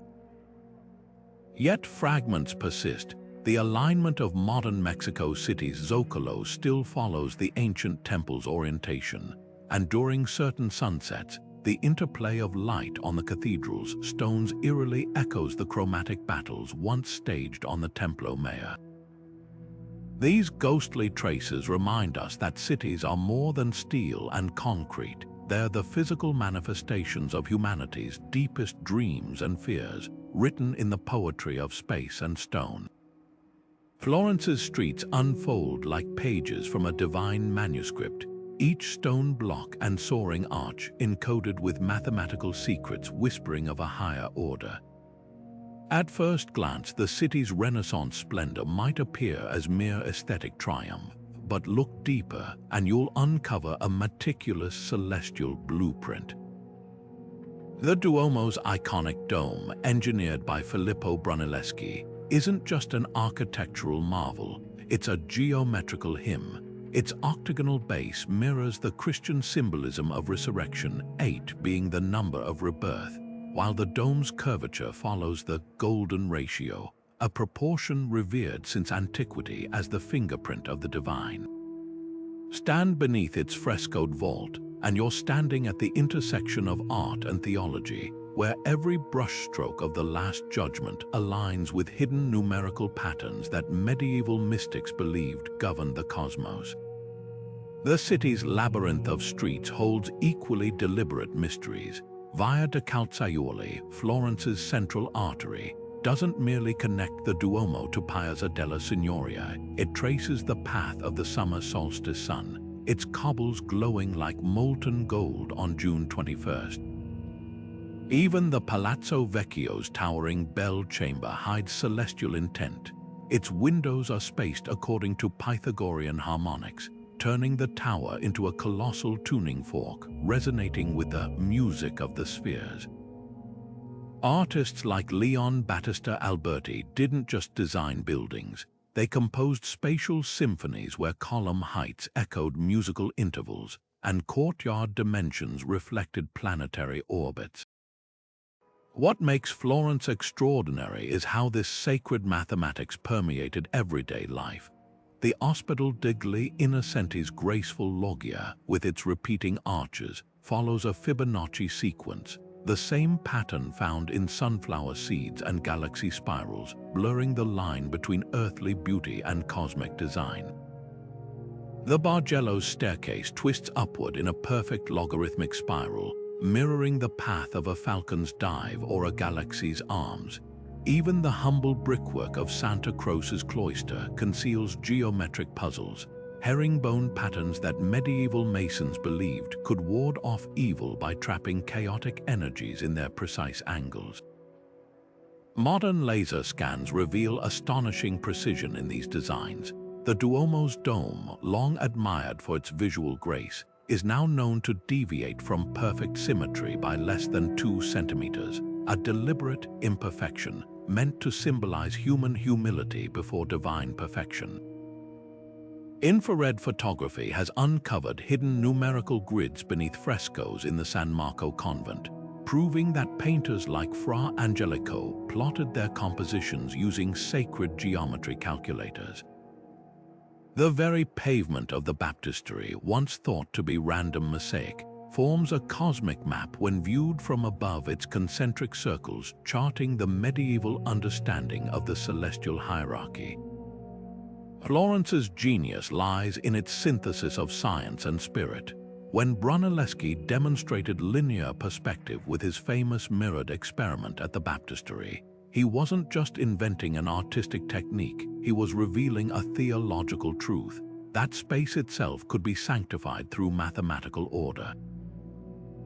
The Medici family's private chapel, designed by Michelozzo, embeds astrological charts in its floor tiles, aligning the room's energy with favorable constellations. Even the city's fountains flow according to hydraulic calculations derived from ancient Roman treatises on sacred water, their jets timed to create harmonic vibrations during religious festivals. Yet for all its precision, Florence's sacred geometry never feels sterile. The slight irregularities in the Ponte Vecchio's shop fronts, the way sunlight dapples the Arnolfo Tower at noon, these human touches remind us that divine proportion wasn't about cold calculation, but about elevating existence into artistry. The city's stones seem to whisper that beauty, when rooted in cosmic truth, becomes a form of prayer. To walk Florence is to traverse a living equation where every curve, every shadow, solves for the same unknown, how mortal hands might etch eternity into brick and mortar. Long before humans carved stones into temples or raised ziggurates toward the sky, divinity took root in living wood and whispering leaves. Imagine entering a city where the central shrine wasn't a marble monument, but an ancient oak with branches stretching like arms toward heaven, its gnarled trunk carved with generations of prayers, its roots cradling offerings of honey and amber. This was the original sacred architecture, unbuilt, untamed, and pulsing with life. From the druidic nematons of Celtic Europe to the sacred fig trees of India's earliest settlements, urban centers coalesced around these natural cathedrals, their canopies forming the first vaulted ceilings where sunlight filtered through like stained glass. Archaeologists tracing the origins of Varanasi have uncovered something startling beneath its stone ghats, evidence that pilgrims gathered around a massive banyan tree centuries before the first Shiva temple rose beside the Ganges. The tree's aerial roots, descending to earth like celestial threads, mirrored Hindu cosmology's concept of creation branching downward from the divine.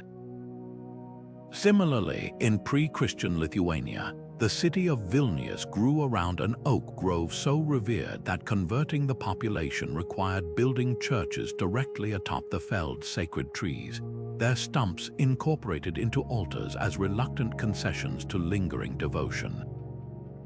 These weren't merely clusters of vegetation. They were living axis mundi, believed to connect the underworld, earthly realm, and heavens through their roots, trunks, and branches.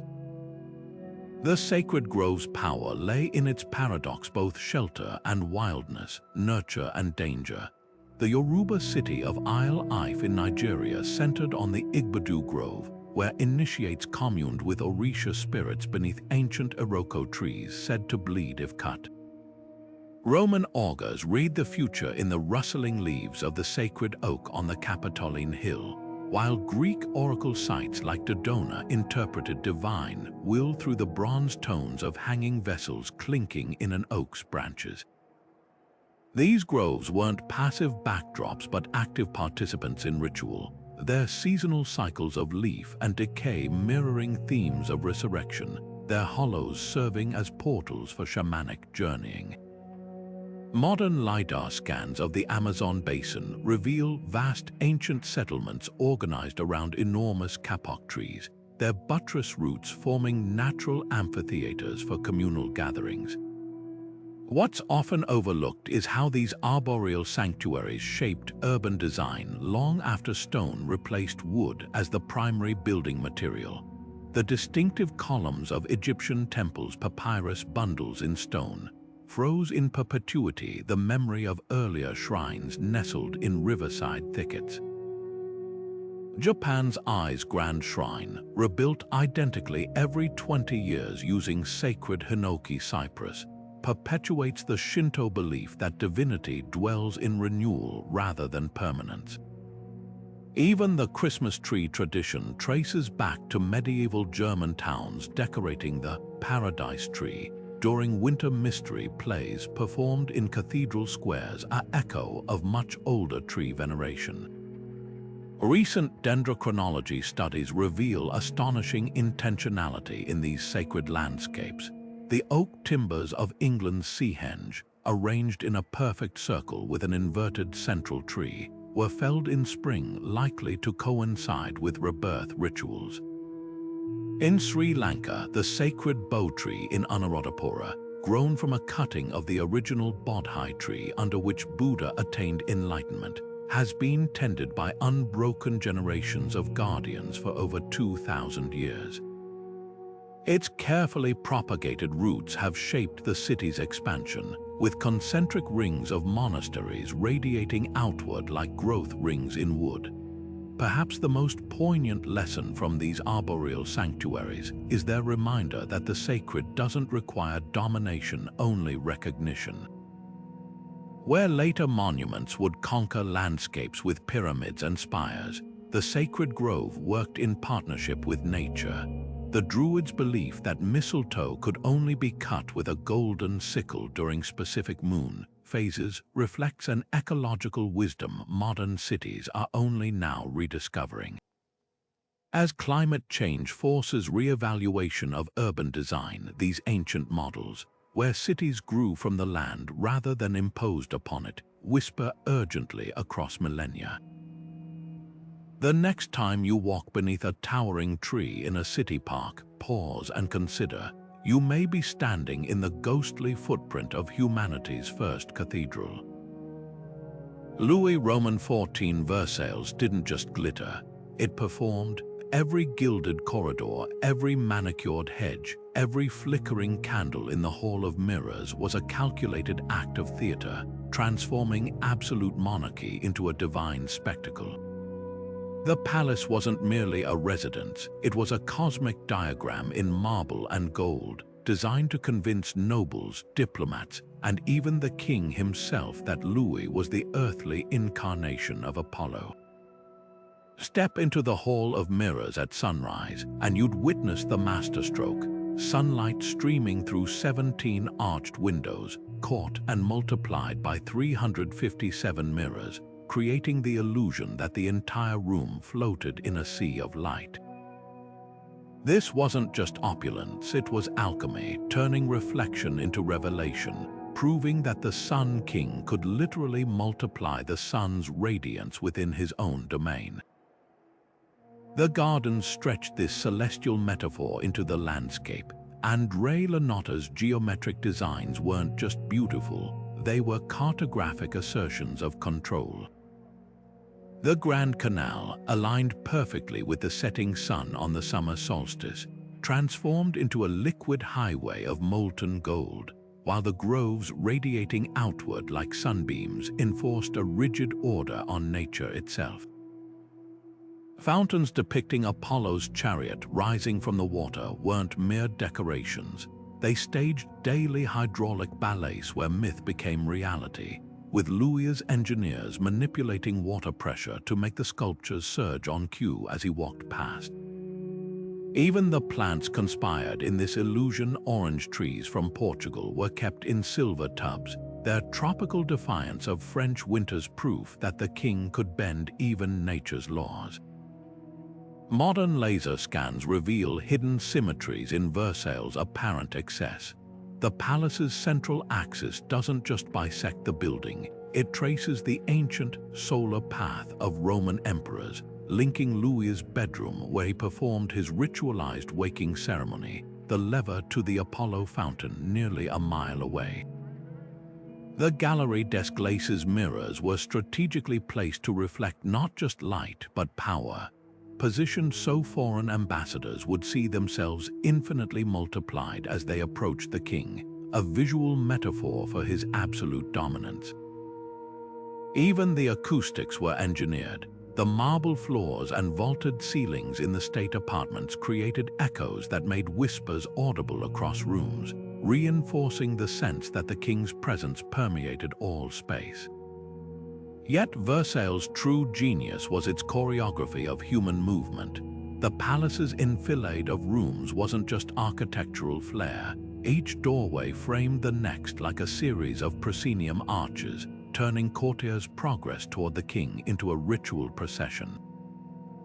Privilege was measured in steps. The distance one could advance toward the royal bedchamber, the right to sit on a stool rather than stand.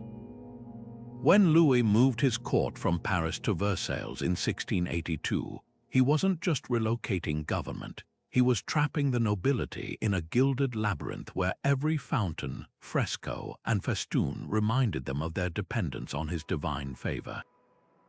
The tragedy and triumph of Versailles lies in how thoroughly it convinced even its creator.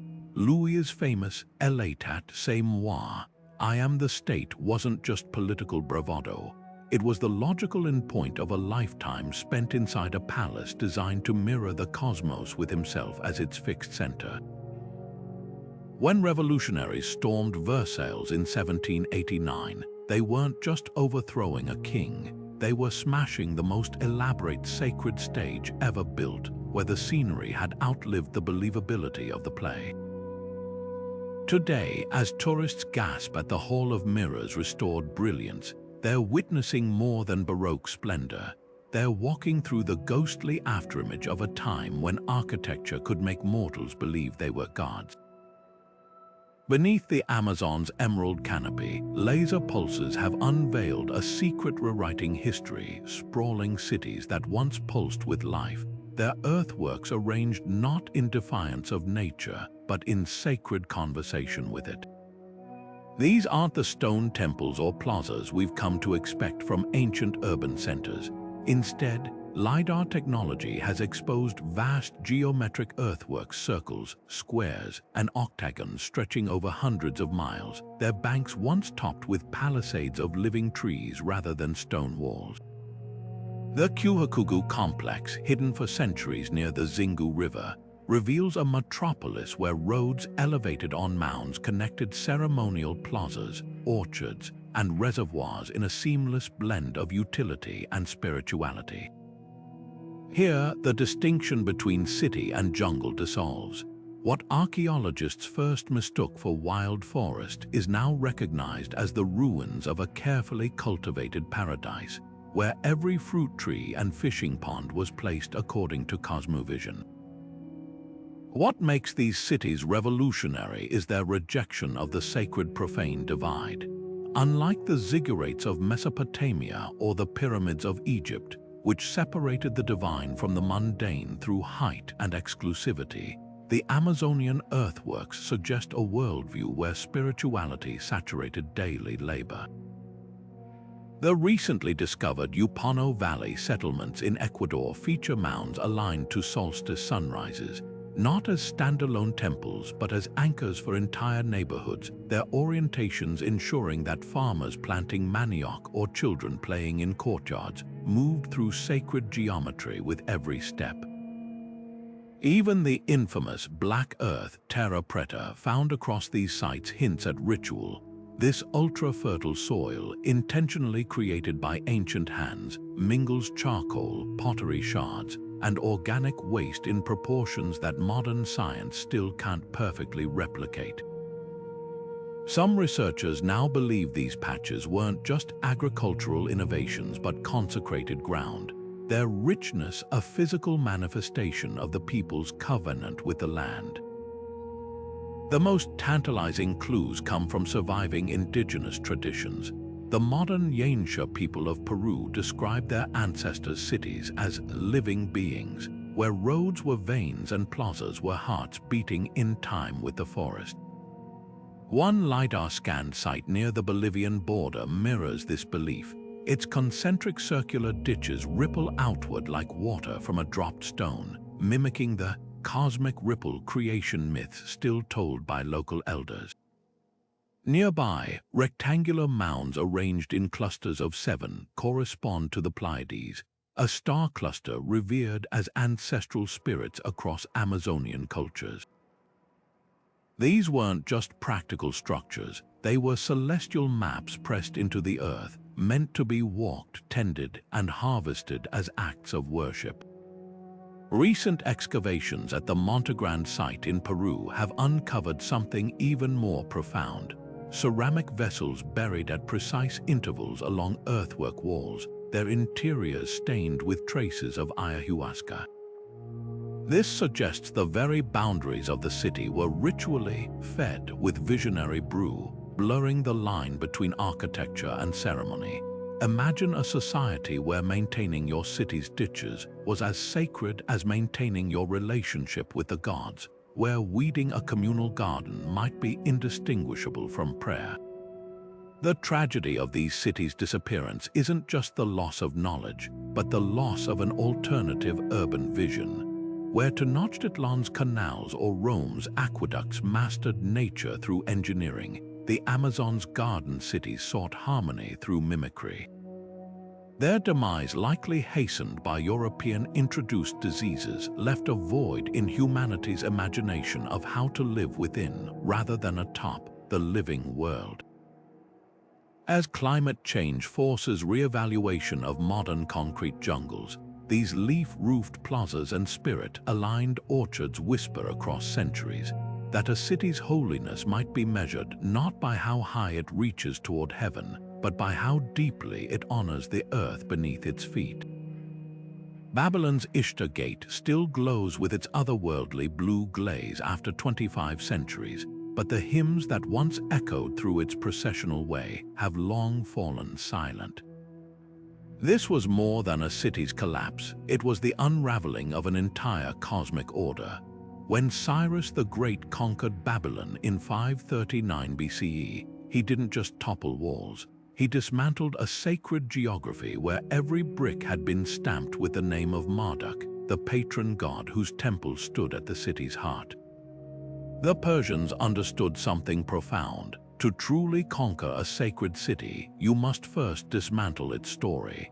They allowed the statues of Babylonian deities to be taken captive, a calculated humiliation that severed the psychic link between place and belief. Without its gods, Babylon's famed hanging gardens withered into legend. Its ziggurates became quarries for neighboring towns, and the Euphrates, once considered a divine artery, rerouted itself away from the ruins as if in mourning. Persepolis met a crueler fate. Alexander's troops didn't merely burn the ceremonial capital of the Achaemenid Empire in 330 BCE, they targeted its most sacred spaces with particular fury. The gate of all nations, where subject peoples had once prostrated themselves before Persian kings as divine intermediaries, was reduced to charred limestone. Fire ravaged the Apadana's reliefs that showed subject nations bearing tribute, not just destroying art, but erasing the visual proof of a world where earthly power flowed from cosmic mandate. What's haunting isn't the scale of destruction, but its specificity. Modern archaeologists have found ceremonial axes left embedded in broken altars, their blades positioned to desecrate precise points where priests had channeled divine presence. This was violence as theological argument, proving that sacred cities die twice, first as ideology, then as stone. The pattern repeats across continents and eras.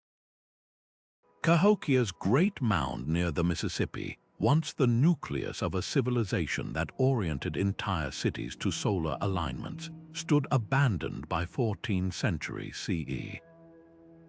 Soil analysis reveals a chilling detail. The last priest scattered sacred red ochre over the empty plaza in a final ritual, then vanished. At Great Zimbabwe, the conical tower that once anchored rain ceremonies became a puzzle for European colonists who couldn't fathom that Africans had built it, their racist disbelief itself a form of spiritual vandalism.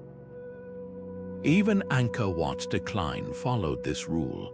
As the Theravada Buddhism replaced Hinduism across Cambodia, the temple's intricate carvings of Vishnu were quietly reinterpreted rather than destroyed.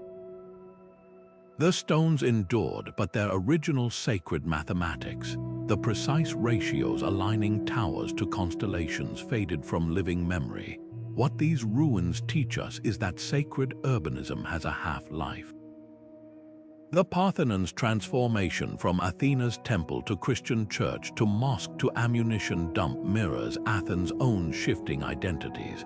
Jerusalem's Temple Mount has been destroyed twice, besieged 23 times, and captured and recaptured 44 times, yet remains the world's most contested sacred space precisely because its symbolism outlasts every physical iteration.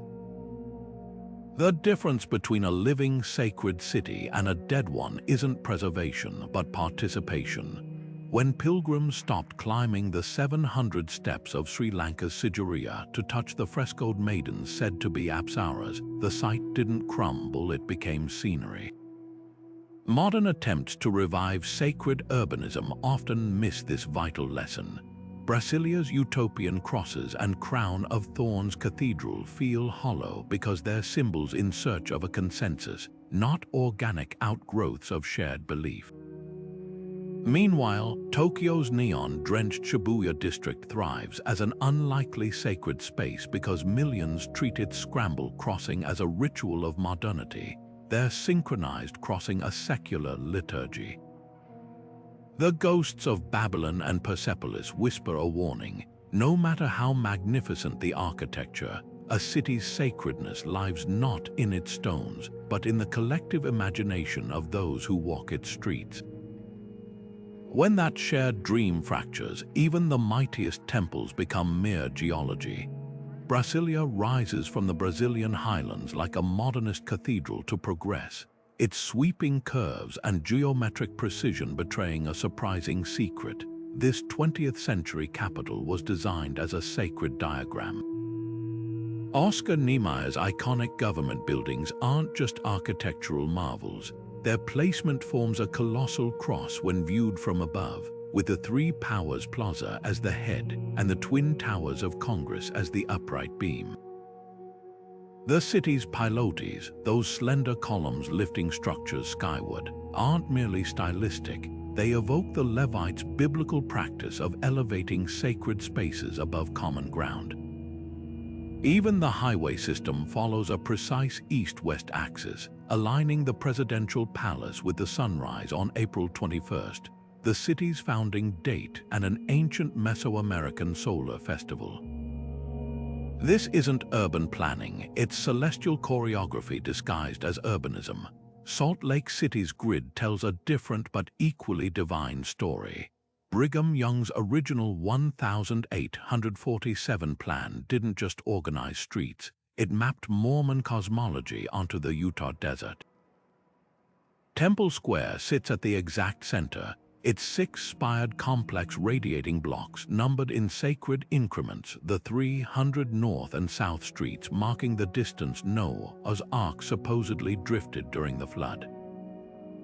The unusually wide streets weren't for traffic, but to allow ox-drawn wagons to literally turn around without sinning by backing up, a physical manifestation of repentance theology.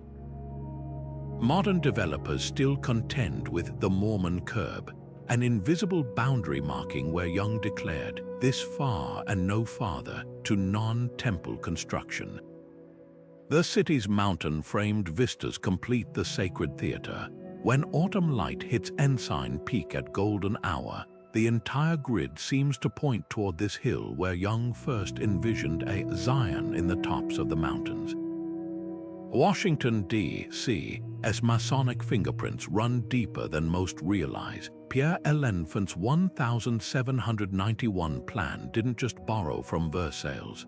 It encoded esoteric symbolism into the capital's bones. The mall's layout mirrors the Masonic compass and square, while the White House and Capitol form a perfect Pythagorean triangle with the Washington Monument.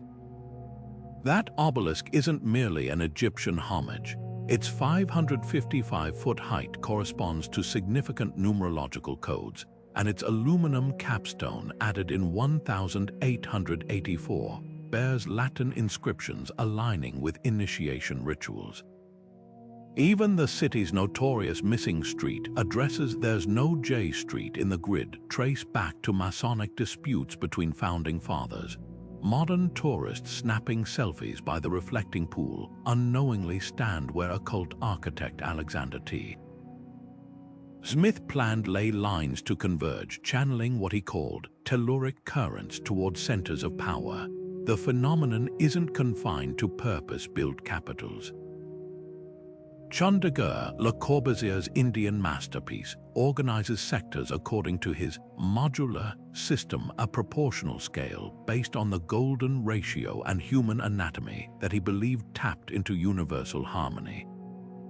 Astana, now Nur-Sultan, Kazakhstan's futuristic capital, blends Islamic geometry with Soviet monumentality in a skyline where the Bayturek Tower's golden orb represents both a shamanic egg and the cosmic axis.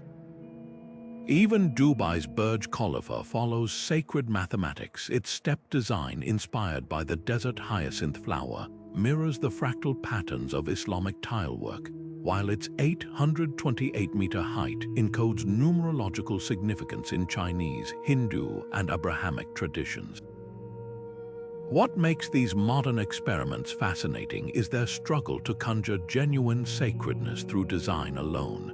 Brasilia's utopian vision collided with real-world sprawl, its satellite cities forming an unintentional mandala of inequality. Salt Lake's sacred grid now contends with skyscrapers elbowing temple views. The tension reveals an uncomfortable truth. Ancient sacred cities grew organically from living belief systems, while modern ones often impose spirituality through blueprints. Yet their very existence proves the enduring human itch to shape chaos into cosmic order, whether with ziggurates or zoning laws. The next time you walk a city's streets, glance at the patterns beneath your feet. you might be tracing the faded outline of someone's heaven on earth. The human brain is a relentless pattern seeker, wired to impose narrative on chaos, and nowhere is this more evident than in our sacred cities. Cognitive scientists have discovered that our minds instinctively organize space around central symbols, a trait that likely evolved to help early humans navigate complex environments. The hippocampus, the brain's internal GPS, lights up when we encounter landmarks, not just mapping their location but embedding them with emotional weight. This neural quirk explains why cultures across time and geography keep converging on the same urban template, a focal point, whether temple, ziggurat, or skyscraper, radiating order into the surrounding chaos. Ancient Jericho's Neolithic tower, rising mysteriously 9,000 years ago, wasn't just a lookout, it was an early cognitive anchor, a fixed point in a world of flux. Modern fMRI scans reveal something fascinating. When subjects view cityscapes with clear central features, their default mode network, the brain's storytelling engine activates more strongly than when observing disordered sprawl. This suggests sacred urbanism isn't merely cultural, it's biological. The same neural pathways that help us recall childhood homes also encode the emotional resonance of walking toward Mecca's Kaaba or ascending Rome's Capitoline Hill. Evolutionary psychologists propose an even deeper connection. Our ancestors who clustered settlements around meaningful landmarks, a sacred grove, a towering rock, likely had survival advantages. These reference points became social glue, facilitating coordination for hunting, defense, and ritual. The Göbekli Tepe ruins in Turkey, with their concentric rings of carved pillars, show this impulse in its infancy, a 12,000-year-old monument that organized nomadic groups into the world's first builders. The stones weren't just worshipped, they were cognitive tools, transforming abstract belief into shared spatial reality. Children's drawings reveal how innate this tendency is. Across cultures, when asked to sketch their towns, kids overwhelmingly place a central symbol, a school, church, or park, then arrange other elements around it. Urban planners call this legibility, but developmental psychologists recognize it as fundamental spatial cognition. Even infants stare longer at symmetrical patterns, a preference that matures into our adult awe before the Taj Mahal's perfect balance or the Forbidden City's axial harmony. The neurological magic happens in the parahippocampal place area, a brain region that lights up when we encounter emotionally charged spaces.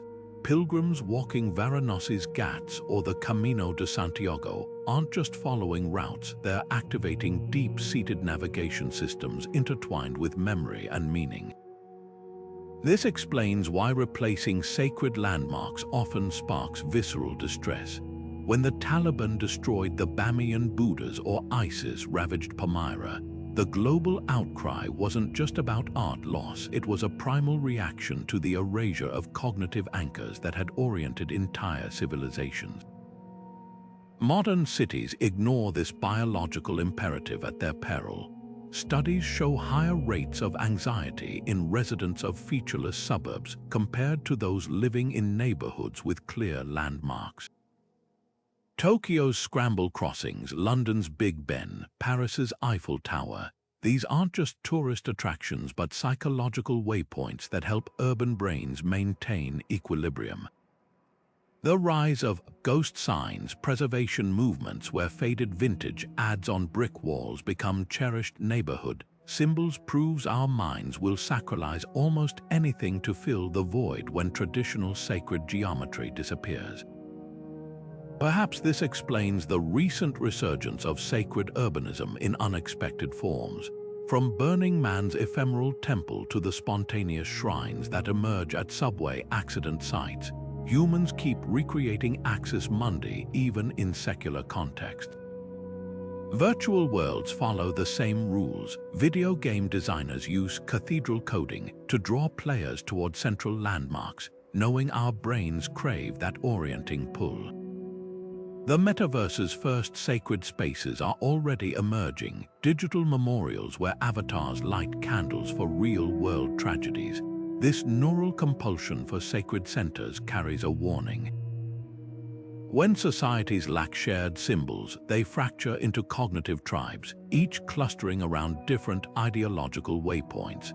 The chaos of modern urban sprawl might be more than an aesthetic crisis, it could be a neurological stressor, leaving us adrift in seas of concrete without psychic anchors. The ancient builders of Teotihuacan and Angkor Wat understood something we're just rediscovering. Cities aren't just places we live in, but stories we live through, and every great story needs a beating heart. Imagine a skyscraper where every floor blooms with suspended forests, their roots intertwining with recycled rainwater channels that hum with hydroponic hymns. This isn't science fiction, it's the emerging language of sacred urbanism in an era of climate crisis. Architects from Milan to Singapore are already crafting vertical cathedrals, where glass towers double as ecosystems, their spiraling atriums designed to mirror the Fibonacci sequence found in pine cones and galaxies. The Bosco Verticale in Italy, draped in 900 trees, doesn't just combat air pollution. Its very structure whispers an ancient truth, that divinity has always resided in the meeting of earth and sky. These living towers might become the new ziggurates, their elevators modern pilgrim paths carrying residents upward through micro-seasons of cherry blossoms and maple flares, turning the daily commute into a ritual of reconnection. Meanwhile, in the deserts of Abu Dhabi, the Masdar City experiment hints at how renewable energy could birth solar spirituality. Its photovoltaic canopies don't merely generate electricity, they cast ever-shifting patterns of light and shadow across plazas below, recreating the celestial dance once tracked by Mayan observatories. The city's wind towers, inspired by ancient Persian badgers, funnel breezes without mechanical assistance, transforming airflow into a sacred breath. Early residents report something uncanny. The hum of the solar grid syncs with traditional Adhan prayer times, as if the infrastructure itself has learned to sing. Could the next Stonehenge be a field of smart mirrors focusing sunlight into a molten salt altar, storing not just energy but collective hope? Digital realms are already forging their own sacramental geographies. In Tokyo's Akihabara district, neon-lit alleys host data shrines, where gamers leave USB sticks as offerings to fictional deities from cyberpunk lore. Augmented reality apps overlay digital mandalas onto subway stations. Commuters stepping onto platform markings activate holographic lotus blossoms underfoot. These aren't just gimmicks, they're the first tremors of a tectonic shift in how we consecrate space. When Minecraft players collaboratively build pixelated temples or VR congregations meditate in algorithmically generated groves, they're participating in a primordial urge to mark the map of the world with meaning. The most radical experiments emerge where tradition and futurism collide. In Norway's Arctic Circle, the proposed Sami Parliament Annex will embed indigenous joik singing patterns into its architecture, sound waves literally frozen into the curvature of its walls. Bangalore's new tech campuses incorporate Vastu Shastra principles into server farms, aligning data corridors with cosmic energy flows. Even climate adaptation projects carry sacred echoes. Rotterdam's floating neighborhoods, designed for rising seas, arrange houseboats in patterns mimicking Celtic stone circles, their waterproofed wood stained with algae-derived dyes that shift color with tidal prayers. What unites these visions is a recognition that sacredness never disappears, it migrates. The same neural pathways that once fired when our ancestors gazed at monolithic stone circles now activate when we stand beneath a wind turbine's graceful arc, or witness bioluminescent algae tracing sacred symbols in urban fountains. As cities evolve, so too will their spiritual lexicon. Blockchain ledgers might become the new illuminated manuscripts, their cryptographic hashes echoing monastic scribes' devotion. Vertical farms could host harvest festivals where genetically engineered wheat glows like the golden boughs of myth. The challenge isn't predicting these forms, but ensuring they serve what sacred cities always have: not escape from reality, but deeper immersion in its wonders. Tomorrow's urban pilgrims might kneel not before altars, but before the seamless fusion of code and leaf, silicon and soil, where every sustainable innovation whispers, "This too is holy." Walk any ancient city with fresh eyes and suddenly the streets become scripture. That main boulevard leading straight to a temple, it's not just a convenience, it's an axis mundi, a deliberate arrow pointing toward the divine. Start by tracing sightlines. In Rome, the Via dei Fori Imperiali frames the Colosseum at one end and the Altar della Patria at the other, a modern road following the sacred path of emperors. In Jaipur, India, the pink sandstone buildings aren't just pretty, they align with the cardinal directions, their color chosen to mimic the sandstone of the sacred mountain Ramgiri. Look for numbers that repeat like mantras. The 9 tiers of Borobudur stupas in Indonesia mirroring the stages to enlightenment, or the eightfold paths radiating from Bhutan's Panakati Dzong, echoing the Buddha's noble eightfold path. Light is the oldest architect. Stand in Egypt's Karnak temple on the winter solstice, and you'll witness a beam of sunlight slither down the hypostyle hall to ignite the altar, a phenomenon replicated in Mexico's Chichén Itzá, where the serpent shadow descends the pyramid steps. Modern cities still play with these tricks. At New York's Manhattanhenge, the setting sun perfectly frames the grid twice a year, proving even skyscrapers can't escape celestial choreography. Watch for thresholds, the gateways where cities stage their sacred theater. Istanbul's Golden Gate, Jerusalem's Jaffa Gate, Kyoto's Rashomon, these weren't just entrances, but filters separating the profane outside from the consecrated within. The worn steps of Varanasi's Dashashwamedh Ghat tell another story. Erosion patterns reveal where millions have turned to face the rising sun, their collective movement carving devotion into stone. Don't just look, listen. The echo inside Rome's Pantheon lasts exactly 6 seconds, the interval medieval monks considered perfect for chanting Amen. In Islamic cities, the call to prayer doesn't just tell time, it sculpts acoustic space. Minarets positioned so the muezzin's voice cascades down alleys like water through qanats. Even silence speaks. The sudden hush when entering Kyoto's rock gardens mirrors the Zen concept of Ma, the sacred pause between thoughts. Touch matters too. Run your fingers along the grooves in Ireland's Newgrange tomb. Those spirals aren't decorations, but tactile maps of the afterlife journey. The warm spot on a cathedral's floor where sunlight always falls. That's where generations knelt to become part of the pattern. Finally, follow the water. From the baptismal fonts of Christian basilicas to the ceremonial tanks of Hindu temples, liquid architecture reveals sacred priorities. Venice's Grand Canal isn't just a thoroughfare, it's a reversed procession of the cross, its bends mirroring the path from Pilate's palace to Golgotha. The abandoned stepwells of Rajasthan, their dizzying staircases descend to groundwater, but also to the underworld, each level decorated with deities who guard the threshold between realms. Even modern fountains often hide symbolism. The 2 curved walls of Chicago's Buckingham Fountain represent Lake Michigan's shoreline, but their embrace also recalls the chalice and blade of ancient fertility rites. The real magic happens when you stop decoding and start feeling. That shiver down your spine in a Parisian alley isn't just the wind, it's the residue of centuries of processions. The urge to remove your shoes in a Kyoto temple courtyard isn't just politeness, it's muscle memory from ancestors who knew some ground is holier. Sacred cities don't give up their secrets easily, but they'll whisper to those who wander with patience.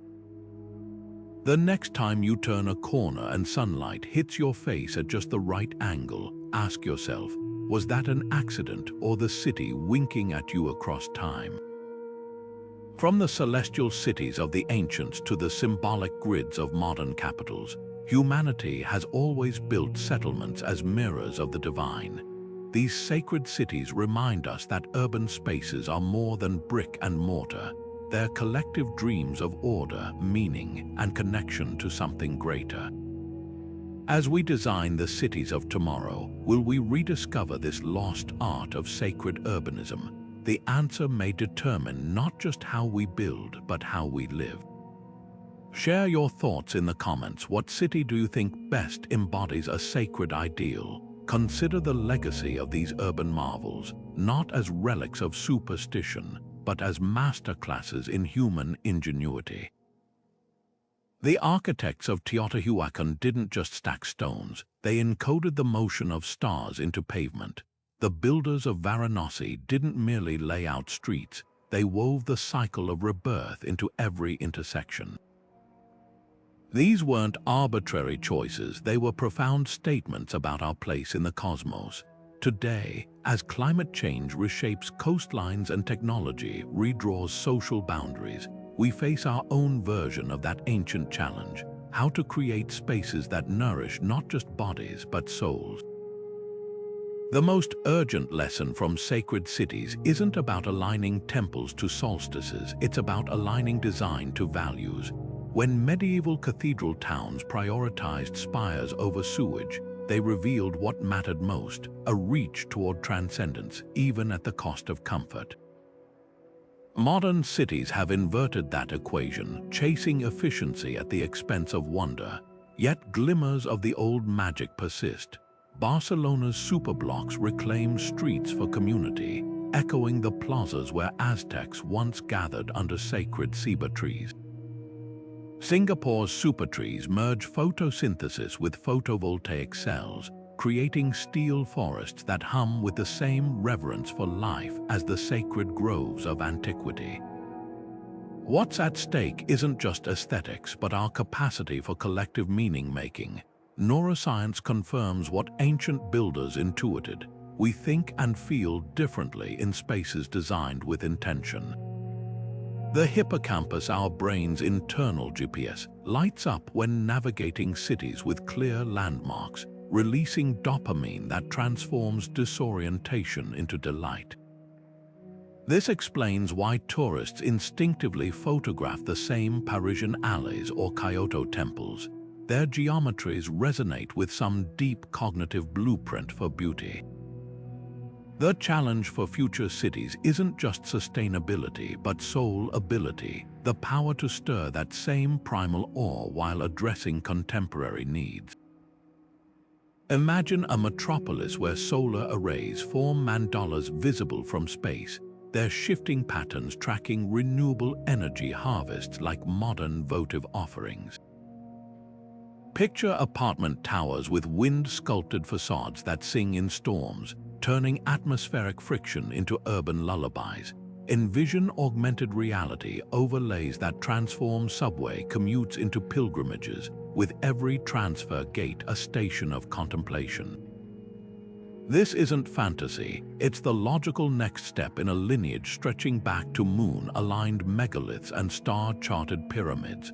The sacred cities of the past whisper a warning: without shared symbols, urban life decays into transactional spaces.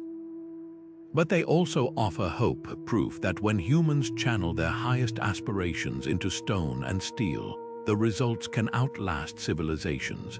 As you walk your own city's streets today, try this experiment. Pause where sunlight slices between buildings at golden hour, or where an unexpected garden interrupts the concrete. In those moments, you're standing in the ghostly footprint of what cities might become, not just machines for living, but crucibles for the human spirit. The next chapter of sacred urbanism won't look like the past, but if we listen closely, it might just feel